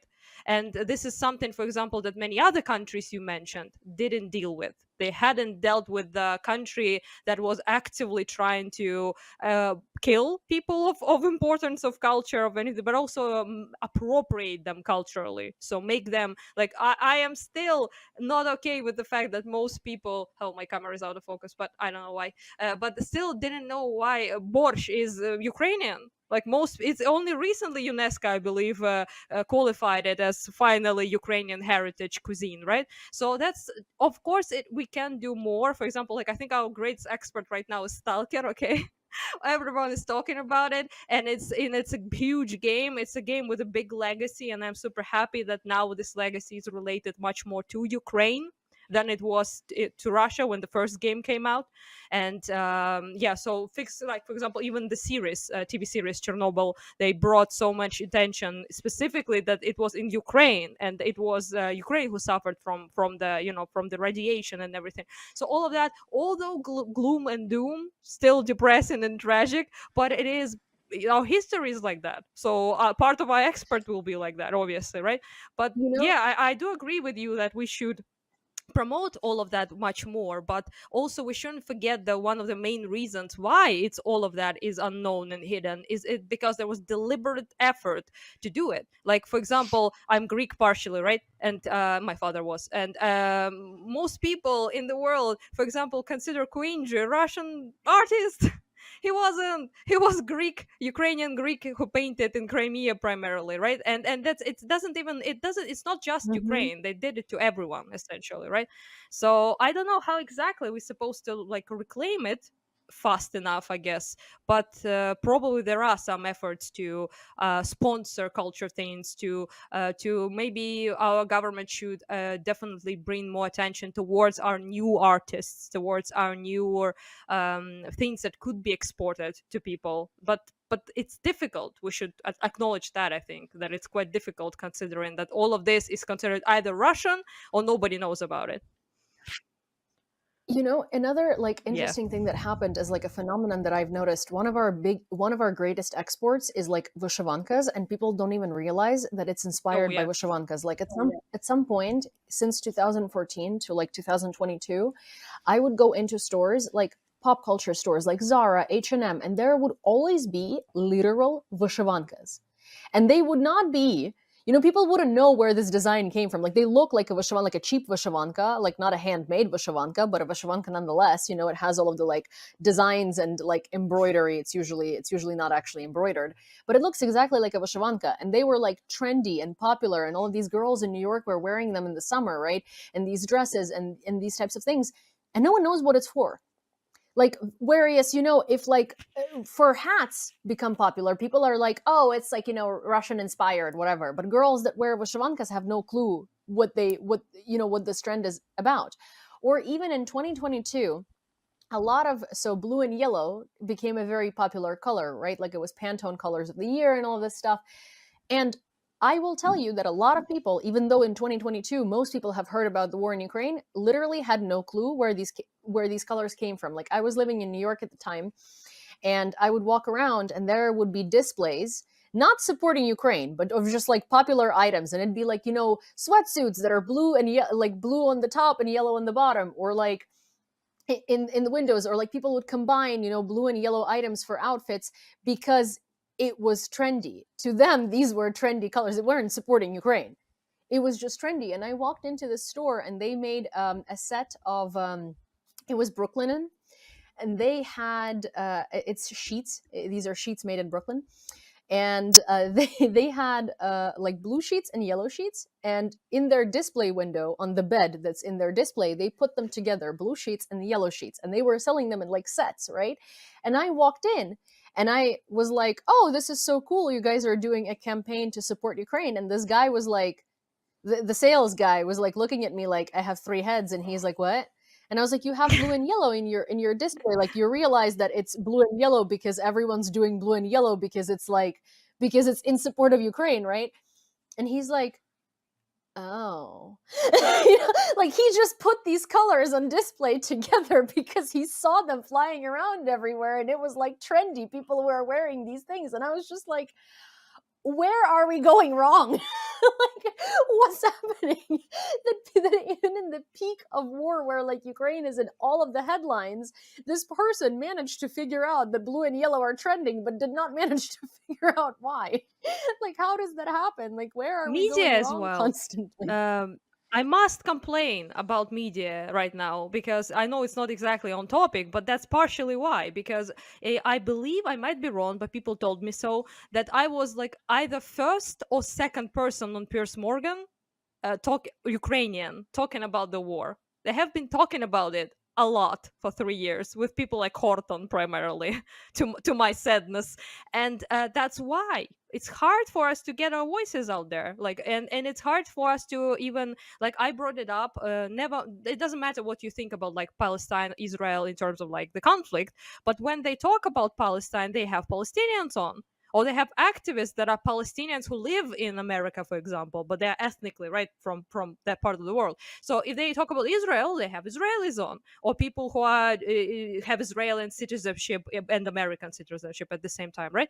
And nothing like that is happening with Ukraine. Just look at the media. For example, the first legacy media, big media, that reported on human safari drones killing people in Kherson, that they filmed themselves, Russians, and put out hours of footage of that. Financial Times is the first journal that posted anything about it, I think a couple of weeks ago. It has been happening since beginning of September. So here's the question. There is not something we unfortunately can do something about. In New York Times, or New York Times if you want, they post Russian opinion pieces about us, not Ukrainian opinion pieces about us. And that's also a huge thing. So Russia, not yes, only our culture expert is not great, let's be real, right? But it also has been very much damaged by Russia, but it is now currently damaged by Western media and Russia again, because it's the coverage is abysmal. It's abysmal. Things that are happening now, I scream about it everywhere. Like Ukrainians scream about it on Twitter, on like platforms, but most people I know message me and they say, I only know about what is happening in like Kharkiv or Kherson because you post it on Twitter. So I only know about it because I see like your or another Ukrainian person posting things. It's nowhere to be found in big platforms, and most people, you know, they get their news from there, so they know everything there is to know about, for example, Palestine and Israel. Like, they never been there, but they know like everything about it, and they know, to avoid the swear word, almost nothing about Ukraine. And that's also, unfortunately, the way media reports. And like you said, like, how can a guy not know, like, you know, in the middle of the war, like blue and yellow? But partially because of that, most people don't have it in front of their face, and they don't know. So I don't know exactly what Ukraine can do about it. We are, like, I think, doing our, like, you know, our best in terms of trying to bring attention to things, especially like regular people. Even our like government, in the sense, like Zelensky, you know, and his team did plenty of diplomatic missions of talking about Ukraine and things like that. And not all of them have been fabulous, but some of them have been good enough. But yeah, what can you do about that? How can you make them care if they don't see things they should be caring about? So in that sense, I'm big upset about it every day. Yeah. Look, there is Foundation Ruski Mir, okay? This foundation has its representative offices in more than 100 countries of the world. There is Россотрудничество that also operates in approximately 120 or 140 countries of the world. And they make different events, they make different scientific cooperation with the other countries, other scientists, etc., etc. What does Ukraine have? Ukraine have Berkeley Borscht. It's a student group in Berkeley, and they gather time to time. Actually, I invited one of their guys on my stream sometime, and he told me about this. We have Berkeley Borscht, and we need more groups like Berkeley Borscht, preferably in every country. And that will work because, first of all, food is something that unites people. We all like food, especially if it's Ukrainian cuisine, come on. And second thing is we need that. We are not represented anywhere on behalf of state, like of course, like we are represented as people, which is more valuable, less effective, but more valuable, of course, but less effective. And we need such groups in every country. We need to open Ukrainian cuisine clubs in Berlin, in Paris, and invite celebrities. We need people from show business to participate in this. This will work, but again, who needs that except for us, right? Like, let's be honest. Why whole Ukrainian culture and why whole Ukrainian culture, why our history is based on this whining, on this tragedy, etc., etc. Let's look inside of us, okay? Only in Ukraine, Kuzma Skryabin could become like an idol with songs like "We were betrayed", нас зрадили. We are effed. Ніхто не чує щурів, які прогризають нам дно. Like, Kuzma Skryabin became famous in Ukraine because his ideas of being betrayed, of this zrada idea, he rest in peace, but anyways, resonates with people's minds, with what people feel inside, because they feel betrayed, they feel like there's no tomorrow, they feel like tomorrow will never come, you know. And it's so much different from the image that we're trying to show. Like, you don't believe in tomorrow, you don't believe in yourself. Why do you expect people from Europe to believe in you? Like, what do you expect yourself?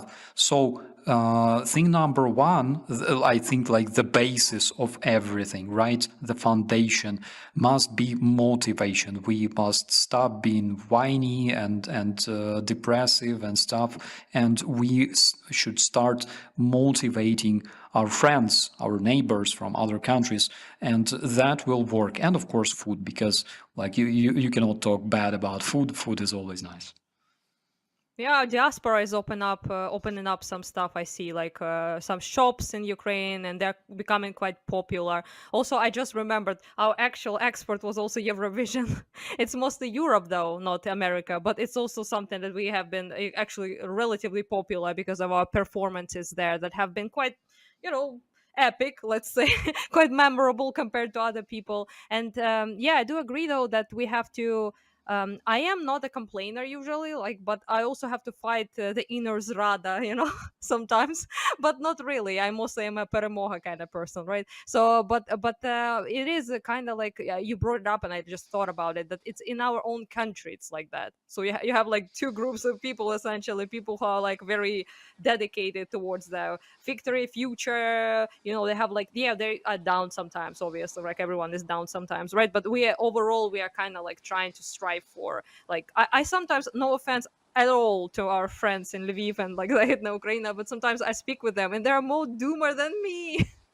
I don't know why, because like literally I am like I'm not like saying anything, but I'm like bombed pretty much every day in Kharkiv, right? So my father was killed, I lost a lot of friends on the front line, and I'm still trying to be like this when I go to the podcasts, when I go to like Western media, I try my best to be like at least sort of smiley. I try to be like hopeful. I try to bring people's attention to the good things, to the things we should strive towards. And this like doomerism, I think it's not only it's eating us, but it's also hard to sell. Like Starsky said, like nobody wants to hear about doomerism, about like, you know, people want to like they can actually get interested in the tragedy, in the pain, but after they saw something else, right? So there's like with this like scimitar, right? People see it and they're like, "Ooh, cool! Like cool weapon, looks cool, right?" That's the first thought. And the second thought is like, what is that? Like, and you go try to Google it, and then you're like, oh, it's like this. And then you're like, oh, he was fighting against Russian Empire. Oh, you know, but you get to the fighting against Russian Empire part only after you saw, oh, cool scimitar, right? So most people, that's kind of like the process, how people come to care about things. And sometimes, like, I've been told multiple times that people like started caring about me, like as a character on streams that I appear, and then they started caring about Ukraine and Kharkiv and what is going on. So they got invested in person and like the person they just liked, right? And then they are invested in the big picture, right? In the big story. So that's something I feel like we should probably kind of try to export, but it's also on us, not just the ministry, or like, because for example, people don't support Ukrainian creators in Ukraine. They don't do it. They don't watch her Ukrainian stuff. They don't follow Ukrainian artists. They don't follow streamers that are Ukrainian. Some of them don't want to install Ukrainian, subtitles to things. Don't point fingers at people, but some still listen, like, to Russian dub, right? They don't even want to support their own artists. So it's kind of weird to expect Westerners to be super interested in our artists when we are not. That most people don't really care about supporting musicians. Music is a very strong scene in Ukraine. Like I'm interested, music, and it's a very strong thing. We have insanely talented people, insanely talented musicians, and Ukrainians don't support them. So yeah, it's just, I I don't know, actually complain fest I had this at like this point. I'm sorry. no worries. I actually had this like crazy realization. There's this group called the Unsleeping, and they kind of remind me of like Nirvana back in the day. They have one English speaking album, and when I heard that album, I was like, oh my gosh, it's such a cool album, right? Because I was just like listening to some nostalgia music, and it came on. I had no clue it was Ukrainian. It just I was in the US. Yep. It came on, and I was like, That's oh, what this I is really mean. cool. And then I look at the album cover, and it's in Ukrainian colors, and I'm like, oh, cool, this like Nirvana like American band is supporting Ukraine. Let me follow them. And then I look them up, and they're Ukrainian, and I'm like,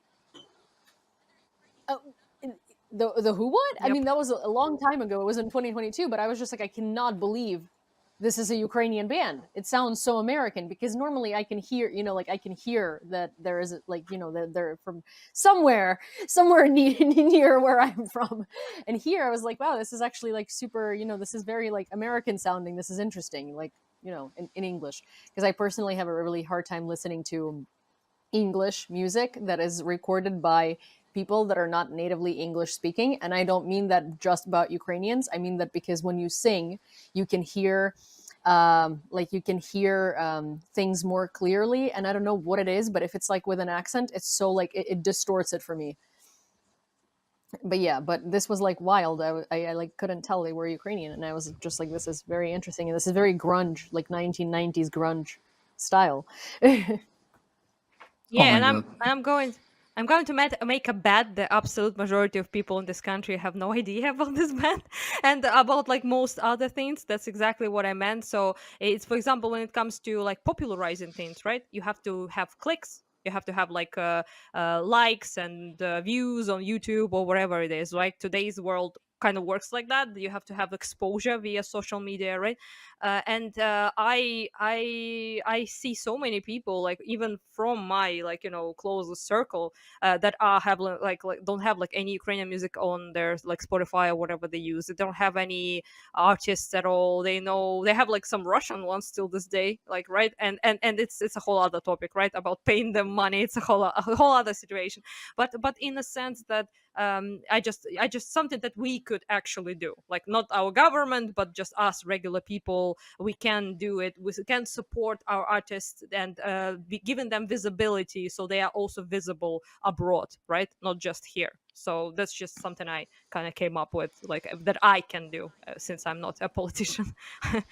Yeah. Back in the days, I think like 2016, 17, maybe even 2019, I noticed that shift that we started having some really cool metal bands in Ukraine, White Ward, Space of Variations, even like Hard Kiss. It's absolutely a new level comparing to what we had until late 2000s, when Ukrainian musical culture only developed, and we like experimented, again, Kuzma, Skryabin, Yulia, Lord, Katya, Chili, and like late 2010s, I saw a lot of bands that could be comparable, not even comparable, but who could compete with some of the best American bands, for example, because American metal bands, they are known for being like extremely cool. Estonia. The other day, I was in Düsseldorf and I met a guy from Death Rage from Estonian. It's an Estonian band. They are known for like literally selling their albums on parking lots, on squares, to people. And I became his victim. I bought a DVD as well, even though I don't have any device to listen it on. But anyways, it was extremely cool.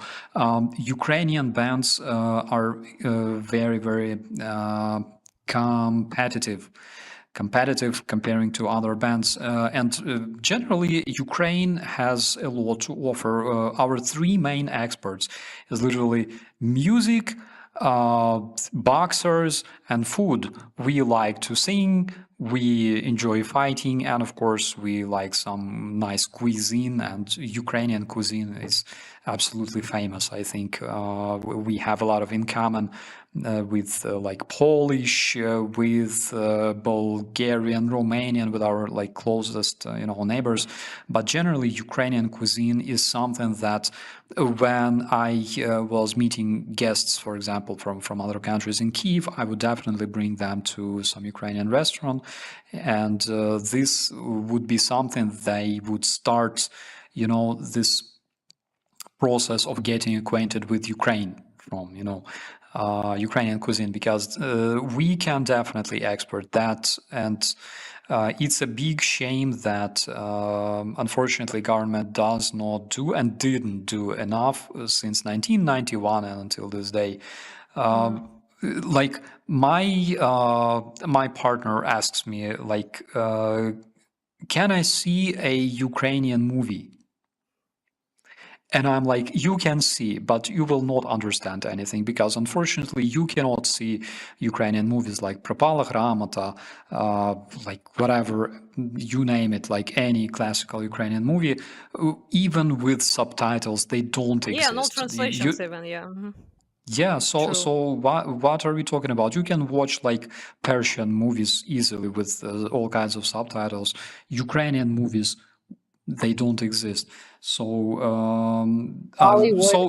what can we do? What can we do? Okay, let's start with music, because I know that Nastya is into music big time and she understands the importance of music as well. We can literally, as creators, we can make a bunch of playlists and make our viewers acquainted with those playlists and explain. We can react to different tracks. Again, it's a good idea, for example, for like a reaction video or a reaction stream, and we can explain things about like this particular band or this particular song, what makes them special. Because again, as Nastya mentioned, the whole world is singing Carol of the Bells. Unfortunately, not a lot of people actually know that it's a Ukrainian song. Yeah, I used to post every time since I have like bigger Twitter now about like Lentovich and his story and the Shedrik and all of that in the original version. I also posted. I stopped actually, which you humbled right now, but I should continue to post like Ukrainian music stuff. I posted like a lot of Daha Braha music. I posted a lot of like ethnic like rock music stuff, and also like even like more pop stuff, but still Onuka things like that, right? And I would it would unfortunately get less attention than I would like, but at the same time it's something I actually stopped doing, and I should return to doing that, to bring people's attentions to things like that, and to because they are actually worthy of the attention. And unfortunately, like you said, since the beginning of the independence of our country, right, and we haven't really been but again, at the end of the day, you have to admit also our own faults in that sense, because we haven't been ourselves interested in promoting Ukrainian culture or Ukrainian music or Ukrainian anything, right? We were So taught to we be haven't ashamed of really it, to looked be honest. at all to import it in the West, but we haven't really been honestly importing it, especially here in the East, right? Like, I'm from Kharkiv, I was born here and things like that. So especially here, there has been literally nothing before Maidan. Like after Maidan, there was a big change, which is, good. But overall, I will say, like, as a person who lived here my whole life, the only time that Ukrainian things started becoming cool and popular and people started looking at them with interest, right? It was only after 2014. So it's recent even here. Never mind exporting it abroad. So yeah, that's our history. Unfortunately, that's the problem within our country itself. I feel like not only just We were government. Yeah, well, Um, yeah. we were taught to be ashamed of our culture, which is like a problem. We were taught to be ashamed of like Yeah. our own things, and also a lot of the times when you would like go abroad, for instance, and someone would ask you things about like, I don't know, yourself, and you would say Ukraine, they would automatically put stereotypes on you about Russia and, like prostitutes looking for husbands and all of this stuff. So you just kind of avoided talking about it altogether. At least Oh yeah. that's something that I experienced. Someone That's who has something that been I abroad. experienced when Yes. I was like, Yeah. well, I've lived in New York for 13 years, and when I first moved there, I was a teenager, right? So it was sort of like I had such a hard time telling people I'm Ukrainian. I would just like avoid it altogether because I didn't want the boys to be making jokes, and it was just like kind of uncomfortable. And I was 16 or 17, right? Like, how do you respond to this? Like, you don't necessarily know how to respond to it, and you went from like a place where I was raised in sort of like a very sheltered environment in a way, and like I had like like parents that told me I could be anyone and anything, right? And then I like move to New York, and people are like, trophy wife, and I'm just like, what? Like, absolutely, you don't know how to handle it, right? Especially at 16, when like your whole life you weren't prepared to know how to handle it because you didn't grow up in like an environment where people would tell you that. So it was kind of like a weird thing. But I think one of the things that maybe we should, in conclusion to all of this, do for 2025 is people that speak English as well as like we do, right? We should volunteer our time to translate books. I mean, like Ukrainian classics, and literally offer publishers, like, I mean, foreign publishers, our time for free to actually do that. Because I feel like everyone that I talk to that tries to popularize Ukrainian culture through books or through things like that abroad always says there are not enough grants to translate books, and there are not enough things like that. But I feel like, lobbying like Penguin Books and being like, hey, I'm happy to, or even translating the book and then lobbying it to Penguin and being like, this is a classic. You know how you print Dostoevsky? Here is a very well translated book that you can just proofread. Okay? And here is like where you get the rights to it, and this is what you can do. And I think that might be, that might be like something that we focus our activism on in 2025, is not just dispelling Russian propaganda, but also propagating Ukraine in ways that we can, or in ways that fit our skills. Absolutely, I absolutely agree on that. I absolutely. For a lot of stuff in English, yeah. Sorry. That is so cool. That is absolutely important thing to do, because people who want to get more acquainted with Ukrainian movies or TV shows or whatever, they literally have no idea how to do it. Like, they can watch it, but they cannot understand this. And so I absolutely agree on that. We have to create more things, because one thing that makes us different from Russians in all kinds of like frames, okay, is that Russian propaganda, Russian disinformation, and so-called Russian culture, they never actually motivate, right? And we, as Ukrainians, we are demotivated from like our birth, because we were born here and we have this важка доля українського народу, and things like that. So this is something that we must understand. We must become creators. We must become motivators for the rest of people. We should also understand one thing. We should never limit ourselves to our small part of the world, like Russians do, and like we did back in the days, back in like 90s, 2000s in Ukraine. We were like, okay, like why do we even care like singing songs in English language if we belong to like this tiny part of the world somewhere, on the outskirts of Russia? No, we should think broader. We should think like Western Europe. We should think Australia. We should think Canada, United States, South America. How many of Ukrainian Berkeley Borscht clubs are there in like Venezuela? I have no idea. I doubt we even have one, but we should have them there. So we should motivate and be motivated. That is the most important thing for us as Ukrainians nowadays. I agree with that wholeheartedly. I think that it's sort of like a pact that Ukrainian creators, especially, and like Western-facing Ukrainians should make, like coming forward, right? As I think we've spent a lot of time talking about the negativity, which is understandable. Like we're living through it every day, right? But I think that the effort to sort of to push and concentrate on this year should be to motivate people to be interested in Ukraine the way that Nastya said, like people are interested in Ukraine because they're interested in Nastya, because they like her as a person. She's Ukrainian, so they go and they like support Ukraine. That happens a lot with me as well, It right? sounds bad when you say that way. Yeah. No, but Blushing it but happens it's to true, me as well. And it's sort of like it happens to Starsky too. There are a lot of people that still care about Ukraine because they care about us, because they've gotten to know us as people, right? But otherwise would have dropped off or like would not have been interested in Ukraine anymore. And it's normal. It's human nature. And so I think this is how we get people to learn about Ukraine, is we get people interested in Ukraine, not in the war in Ukraine, but in Ukraine. And then they get interested in what's happening to Ukraine because they now care about Ukraine. And I think that should be our strategy going forward, both like hopefully on the country level, right? We can manage to do that, and also on the level of us creators. And I'm so grateful that you guys were here today for this conversation, because I think that a lot of people are going to sort of like, I think make the same conclusion and hopefully do the same things and help us propagate the same things, as well as learn a lot of new stuff about Ukraine and go and Google it. So if you were watching this video and you heard things that you didn't know about before in this stream, then go Google them. So Google search algorithms are updating and we can get Ukraine out there more. But thank you so much, guys, for this conversation. This was superb. And I really enjoyed it. Yeah, thank you so much. It was cool.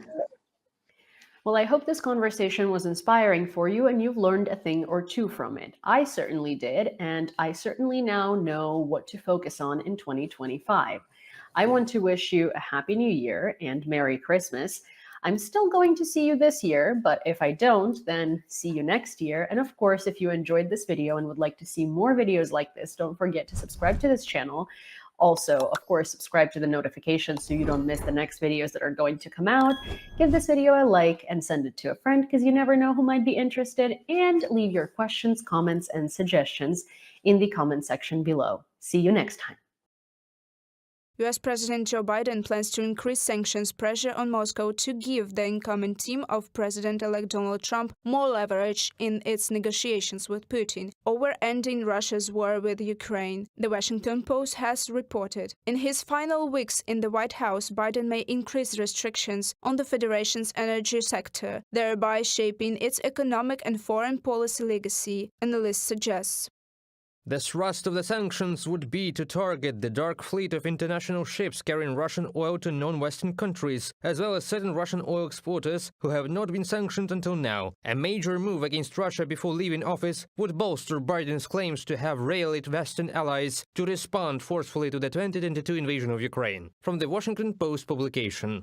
The publication says that other options include the cancellation of licenses, allowing banks to carry out operations related to settlements in the energy sector. Another blow to Russia's economy is being prepared at the level of the Group 7 member states, Bloomberg reports. According to the agency, the G7 is also discussing lowering the price ceiling from $60 to $40 per barrel of Russian oil. Group of 7 nations are exploring ways to toughen the price cap on Russian oil as they seek to better target Moscow's ability to fund its war against Ukraine, according to people familiar with the matter. From Bloomberg publication. The European Union 15th package of sanctions, which was approved in mid-December, is designed to weaken Russia's shadow fleet and the aggressor's country military-industrial complex. We adopted the 15th sanctions package against Russia.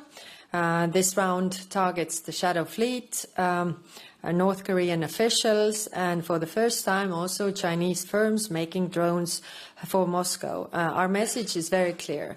You cannot fuel a war in Europe and get away with it. Die Welt writes that Brussels is already working on the 16th package of sanctions against Moscow. It's planned to be approved on the 3rd anniversary of the full-scale invasion of Ukraine. According to the newspaper's sources, it will target sectors of the Russian economy that were previously not sufficiently covered by the sanctions. In addition, a number of restrictions are planned to be imposed on Russian propagandists, individuals and organizations that are responsible for undermining the territorial integrity of Ukraine. Reported by Alexandra Zaslavets, Larissa Petruk, UATV News.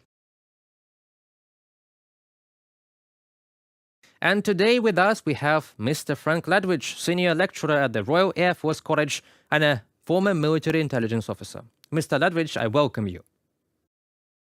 And my first question, Ukrainian pilots are successfully training on F-16 and Mirage planes. What is the role of these aircraft on the real battlefield situation on the front line? Well, I've always been quite negative about this compared with other commentators. I don't see either airframe or airplane, as a game changer. They are, both of them, the Mirage 2000 and the variants of F-16 that Ukraine will be getting, late 1980s, perhaps 1990s technology. The Mirage 2000 is no longer made.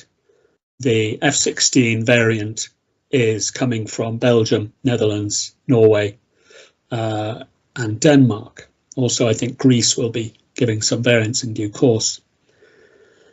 The important thing is what avionics are in it. And I would doubt that the avionics, which is the electronics within an aircraft, is the latest models, for the simple reason that the United States, which licenses this equipment, would not wish an aircraft to be shot down with this electronics over Russia, or indeed over southern Ukraine, where Russian forces occupy. I've always had my doubts about particularly the F-16 because it's designed for high-level operations. It was designed during the early 70s when it was really innovatory. The F-16 is probably the most successful, maybe the F-15 fighter plane ever made in terms of its combat record. But it was designed in the early 70s to provide high-level defense against Soviet bombers in North America, and of course for any other reason. It's been a very successful strike aircraft as well. But the aircraft I think will be much more useful for Ukraine is the Gripen, which I think Ukraine will get in due course when Sweden transitions to its new model. But nonetheless, these aircraft are probably in the form that Ukraine is receiving them, and clearly there are secret elements to this, probably at least equal to the latest Su-34s, which are still being made, of course, and conceivably, depending on how they're flown, even more advanced aircraft, such as the Su-35. But they are not a game changer. They are fairly old technology. And of course, by the way, the important thing isn't the airframe, as I indicated to you, so the electronics I've said, but also the weapon system that's attached to it. And once again, the missile systems, which are the anti-aircraft missile systems that Ukraine are getting, are quite good. They're AIM-9 late models, but they're not the very latest missiles that, say, the Royal Air Force has or the French Air Force have, for the very good reason that if some of these missiles misfire and they will land intact, just as missiles have landed on Ukraine, and that gives a big gift to enemy intelligence.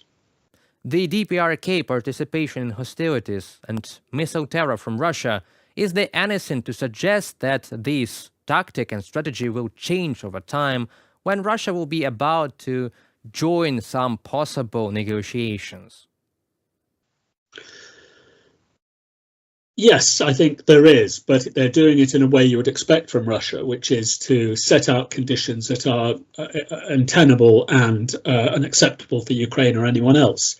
And the messaging, you'll notice the messaging that the Russian state is putting out is very strong. They're not willing to start negotiations on anything that the West, Trump or Ukraine may offer. So, for example, as you know, they're refusing outright any suggestion of a ceasefire on the zero line as it stands. No, they say we must have our 4 oblasts, and that's that. Now, whether that's true or not, we don't know, but it's a very strong negotiating position, and it's messaged very consistently over a period of months. This is a problem for the West because, of course, Western negotiating positions are disorganized and inconsistent. The Russian negotiating starting position is highly, doesn't vary. And you notice it was originally set out in June, I think June the 14th or 15th by Putin himself, and echoed again by Lavrov and others since. So there's this consistent messaging, it's very strong strategic communication, backing up their negotiating stance. And the negotiating position of the Western Ukraine is not consistent or solid in the same way. There will come a time, I think, when Trump comes into power and that changes. But until now, we see no sign of Russia agreeing to the start of negotiations, which, of course, as I indicate, does not in any way mean they will not do so. That's their formal position. And just one other thing, by the way, Pavlo, I'm very familiar with one of your leading experts on negotiation with the Russians, a Ukrainian diplomat, very senior diplomat, who had long conversations with her about Russian negotiation techniques. And that tells me two things. First of all, you have experts who know all this in your diplomatic and military establishment, particularly diplomatic establishment. And, of course, that Russian techniques are very familiar to them. We understand how Russia uses the DPRK resources in Ukraine, but how can Russia strengthen North Korea's military industry, and how does it threaten global security? Yes, I think that's absolutely correct. And you hit on the key point here that whilst cash is very important for a very poor and primitive monarchy that is absolute monarchy that is North Korea, far more dangerous globally is ballistic missile technology that Russia may be offering. And I have two particular examples in mind. The first is construction of the missiles themselves. And I have some familiarity with this. So I worked on this in Iraq and Iraqi ballistic missile technology, and the shells of missiles are very difficult to build, even if you have space experience. So that's the first thing, but much more dangerous than that, because I think North Korea has proved themselves fairly capable in the building of ballistic missiles, but they can be improved, or even space launch vehicles, which are very much similar technology. Clearly, Russia has decades of expertise in that. That's one thing. But the second, and I think even more important aspect, which I feel is very dangerous, and the United States should have very close regard to this, particularly them and Japan, is aeroshell technology. So the aeroshell, when you have a nuclear warhead or any kind of warhead that goes into the atmosphere and comes down again on a ballistic missile, as you know, the ballistics of this are that the missile fires and then the warhead takes its own predictable route, sometimes with some precision. One thing that North Koreans have found difficult is producing warheads that actually arrive at their target. And the United States, until quite recently, assumed that many of their warheads would not arrive on target because the aeroshells are poorly built or the technology or materials are not available to them. I suspect, I would expect that one thing the North Koreans would be asking for, and probably getting, because they are providing a great deal in terms of munitions and men, as you said, is this aeroshell technology, which will allow nuclear warheads from North Korean missiles to arrive at their targets with some accuracy. And that's very dangerous for the stability of particularly the Western Pacific, but of course the world more globally. If Kim Jong-un believes, for example, that he now is in possession of a nuclear arsenal that will work for sure, as the Russian one probably would, certainly would, that changes some calculations and creates dangers that we can't think of. So I suspect it's ballistic missile technology that's the really dangerous aspect. And of course, Russia has that expertise. Is the new Oreshnik threat a real one or just another one of Putin's bluffs about red lines and everything else? Yeah, I think it's a real danger for Ukraine. This is it's not a Soviet missile, I think, but it's not new either. It's a Russian Federation. I think it's originated. I think it's RS-26, which was supposedly discontinued in 2012, but I think it's relatively new relative to some of the older intermediate range missiles. But nonetheless, you're right, it's an old design. Intelligence suggests, or information suggests, that the RS-26 development was restarted in about 2018, which would indicate there's probably not that many in the arsenal. But you saw on the strike on Dnipro some weeks ago, the way they were deploying that and the effect that it would have. You can't shoot them down. Ukraine has no technology to shoot them down. So the very threat of the use of, even in a conventional context, of such a missile is surely very disturbing to the Ukrainian government. So just to put it into context, none of those warheads which arrived in Dnipro, as far as I know, had any warhead of any kind in them, or any explosive materials. They didn't explode. But what it demonstrated was that one missile can deliver 36 projectiles, and even the kinetic effect of those is very great, probably equivalent to a small explosive device. But if you start filling them with conventional explosive warheads, then it becomes a real danger. One missile with 36 separate vehicles, as it were, is a very dangerous. It can't be shot down. Is very disturbing and rather frightening, I think. To use it in that way, say in Kyiv, would be a major, would be a really big thing. And I think in those circumstances, the United States would step in, and you might consider, I think the Americans would consider, especially under Trump, the deployment of the kind of missiles that can shoot these down. That would also be an escalation, but I can't see Trump accepting that kind of behaviour from Putin, the kind of behaviour that will deliver an intermediate range ballistic missiles with considerable effect. I think that would elicit a response from the US, as it did in Israel, of course, when, I mean, there was nothing like the Oreshnik there, but the United States deployed one of their batteries, and they've only got 7 batteries of terminal high altitude air defense missiles, the THAAD system, which is effective, the most effective against those ballistic missiles. Patriot doesn't do it. So yes, it's very dangerous, I think. I doubt we'll see that in the near future unless there's some considerable escalation, which we can't at the moment predict, which of course can happen any time. So the answer to your question is yes, I think the Oreshnik does represent a threat. Is it a step change? No, it simply represents a more effective conventional ballistic missile with multiple entry warheads. That we've seen it deployed. It was an escalation.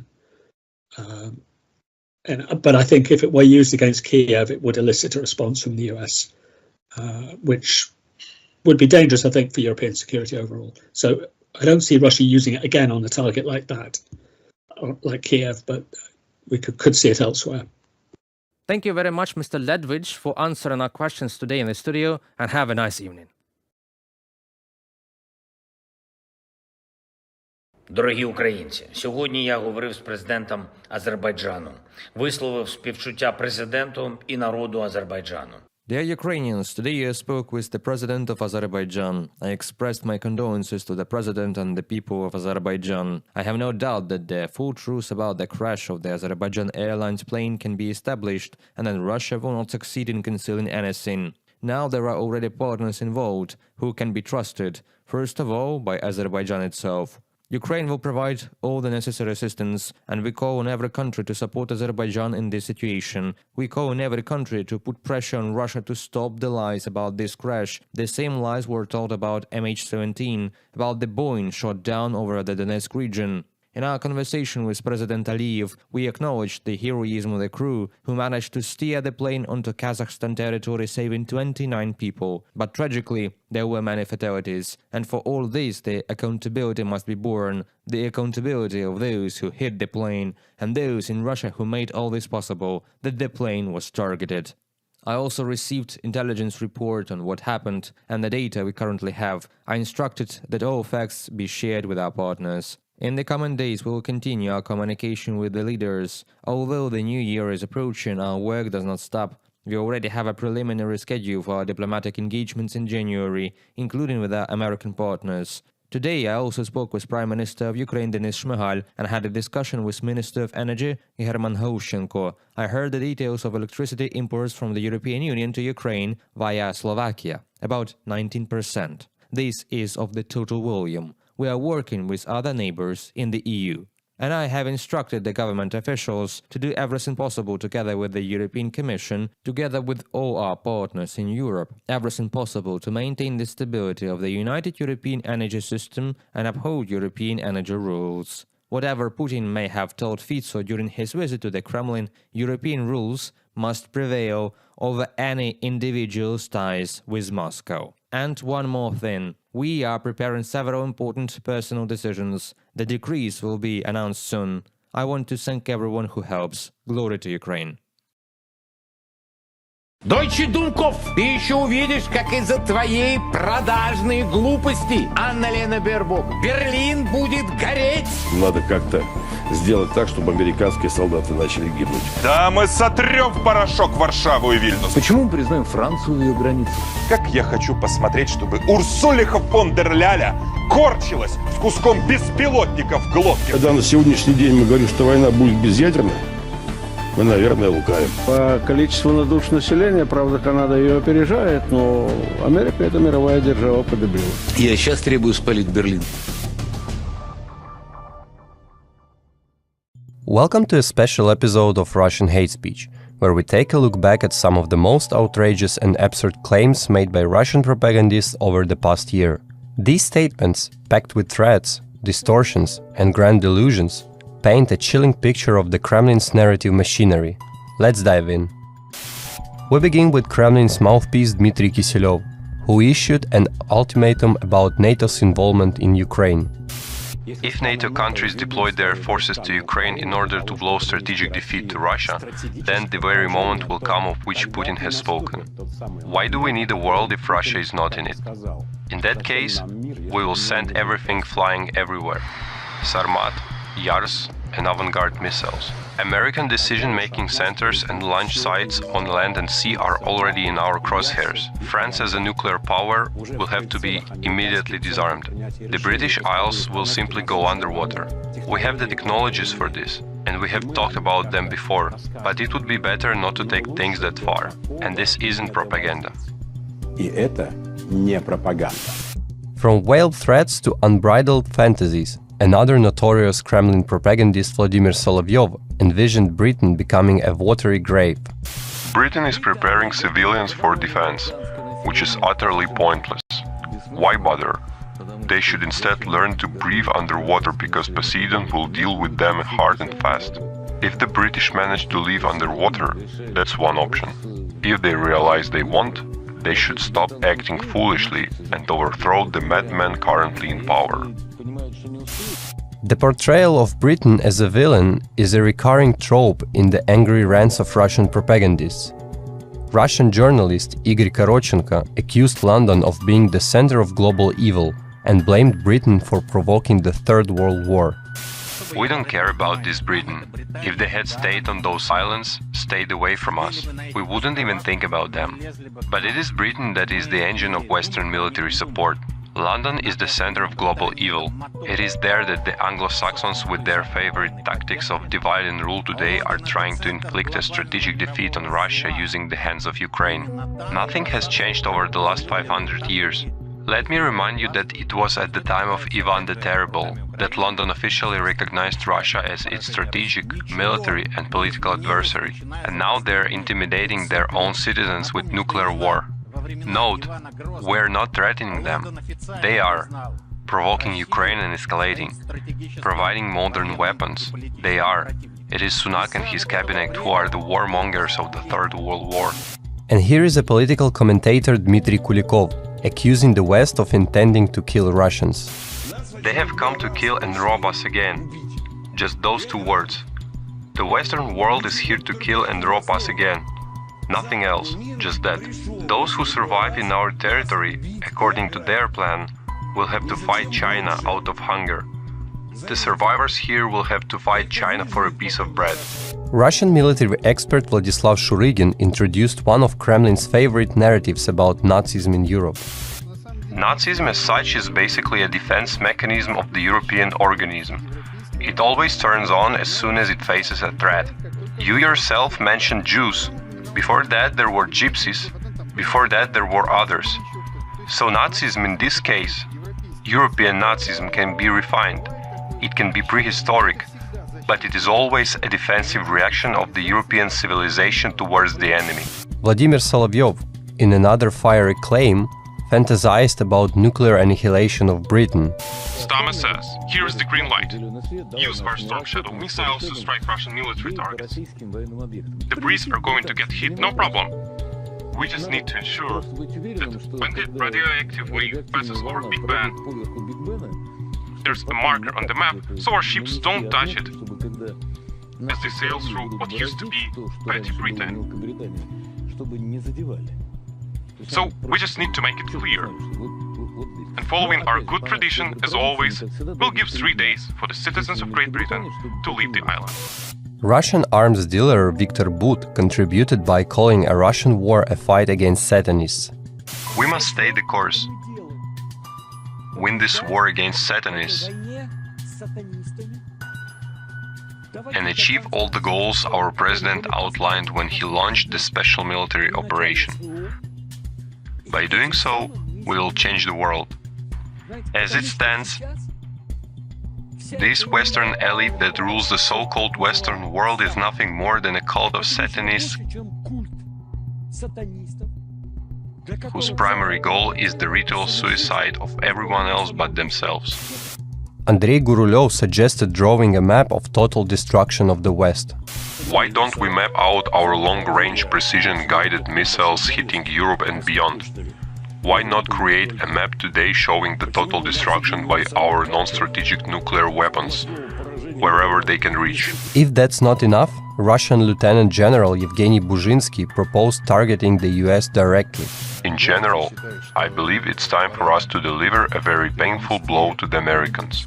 Either deactivate one of their satellites or bring down a strategic drone into the waters of the Black Sea, so they are forced to reconsider how they proceed with escalation. For Alexander Dugin, the stakes are global. He called for nothing less than the total eradication of the West. The West must be eradicated.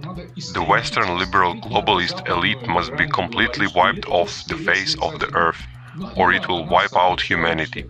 Once this problem is resolved, we can move on to other issues. This apocalyptic rhetoric is echoed by Vladimir Putin, who claimed, "The threat lies in the imposition and normalization of totalitarian ideologies, as exemplified by modern Western liberalism, which, in my view, has degenerated into extreme intolerance and aggression toward any alternatives or independent, sovereign thought. Today, it even seeks to justify neo-Nazism, terrorism, racism, and the mass genocide of civilian populations." Amid these sweeping accusations, Andrei Klintsevich revealed the Kremlin's ultimate goal. Ukraine is the short-term task. But our ultimate goal is to defeat the West, this hegemony, the dollar, and everything else. If we have the opportunity to defeat them, to crush them, why should we stop here? We can't stop. If we've already set this movement in motion, if we realize that we're building a new world, these bricks, then we must keep moving forward. Even historical revisionism found its place. Latvian journalist Andrei Mamykins claimed that Riga and Tallinn are Russian cities. Here we are debating whether Lviv is a Russian city or Warsaw is a Russian city. How long have they been part of Russia? A short time, a long time, but also Riga is a Russian city. Tallinn is a Russian city. Blood has been spilled per meter by our ancestors, starting with Peter the Great. These are our lands, these are our Russian people. The past year has been rife with incendiary rhetoric from Russian propagandists, revealing the depths of Russian imperial ambitions, its apocalyptic threats, and attempts to rewrite history. These statements expose not only the absurdity but also the dangerous underpinnings of the Kremlin's propaganda machine. Thank you for following Russian hate speech throughout the year. See you next time as we continue exposing the Russian propaganda.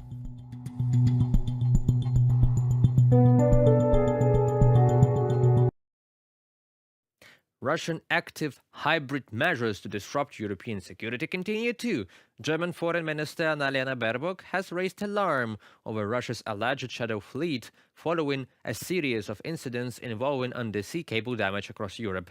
Almost every month, ships are damaging critical undersea cables in the Baltics, Baerbock told Germany's Funke media group on December 28th. She highlighted suspicious behavior by ship crews, such as deliberately lowering anchors and dragging them across the seabed for kilometers before abandoning them. The concerns follow Finland's report of damage to the Estlink 2 power cable connecting Finland and Estonia earlier this week. Finnish authorities suspect sabotage detaining the oil tanker Eagle S, which is linked to Russia's shadow fleet. This network of vessels is used to evade sanctions, including those targeting Russian oil exports, and to fund Moscow's war in Ukraine. Over 50 ships from the fleet have been already sanctioned by the EU as of mid-December. Last month, 2 fiber optic cables in the Baltic Sea were also severed, prompting Swedish investigators to board a Chinese vessel as part of their investigation into potential sabotage.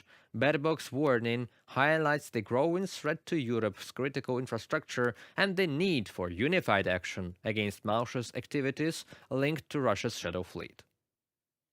And returning to the German politics, Mr. Friedrich Merz, the most likely candidate for German chancellorship, have claimed that a German peacekeeping mission to Ukraine is possible only with the consent of Russia. If a peace agreement is reached and Ukraine needs security guarantees, we can only discuss this if there is a clear mandate under international law. I don't see it at the moment. I would like such a mandate to be given in consensus with Russia, not in conflict. Friedrich Merz, head of the CDU party of Germany, in a comment to Zeit publication. It is highly understandable that the German leadership will not want to get into the real threat of a conflict with Russia, keeping in mind the tragic events of World War II. But still, we have a very noticeable progress in terms of support for Ukrainian defense in the war against Russia than it was in 2022, and especially in 2014, when all possible weapons supplies to Ukraine were banned in Europe. And we cannot be sure of what will happen tomorrow, or in a month, in a year perhaps. Positions and decisions change depending on the geopolitical landscape and the correct timing of this or that decision.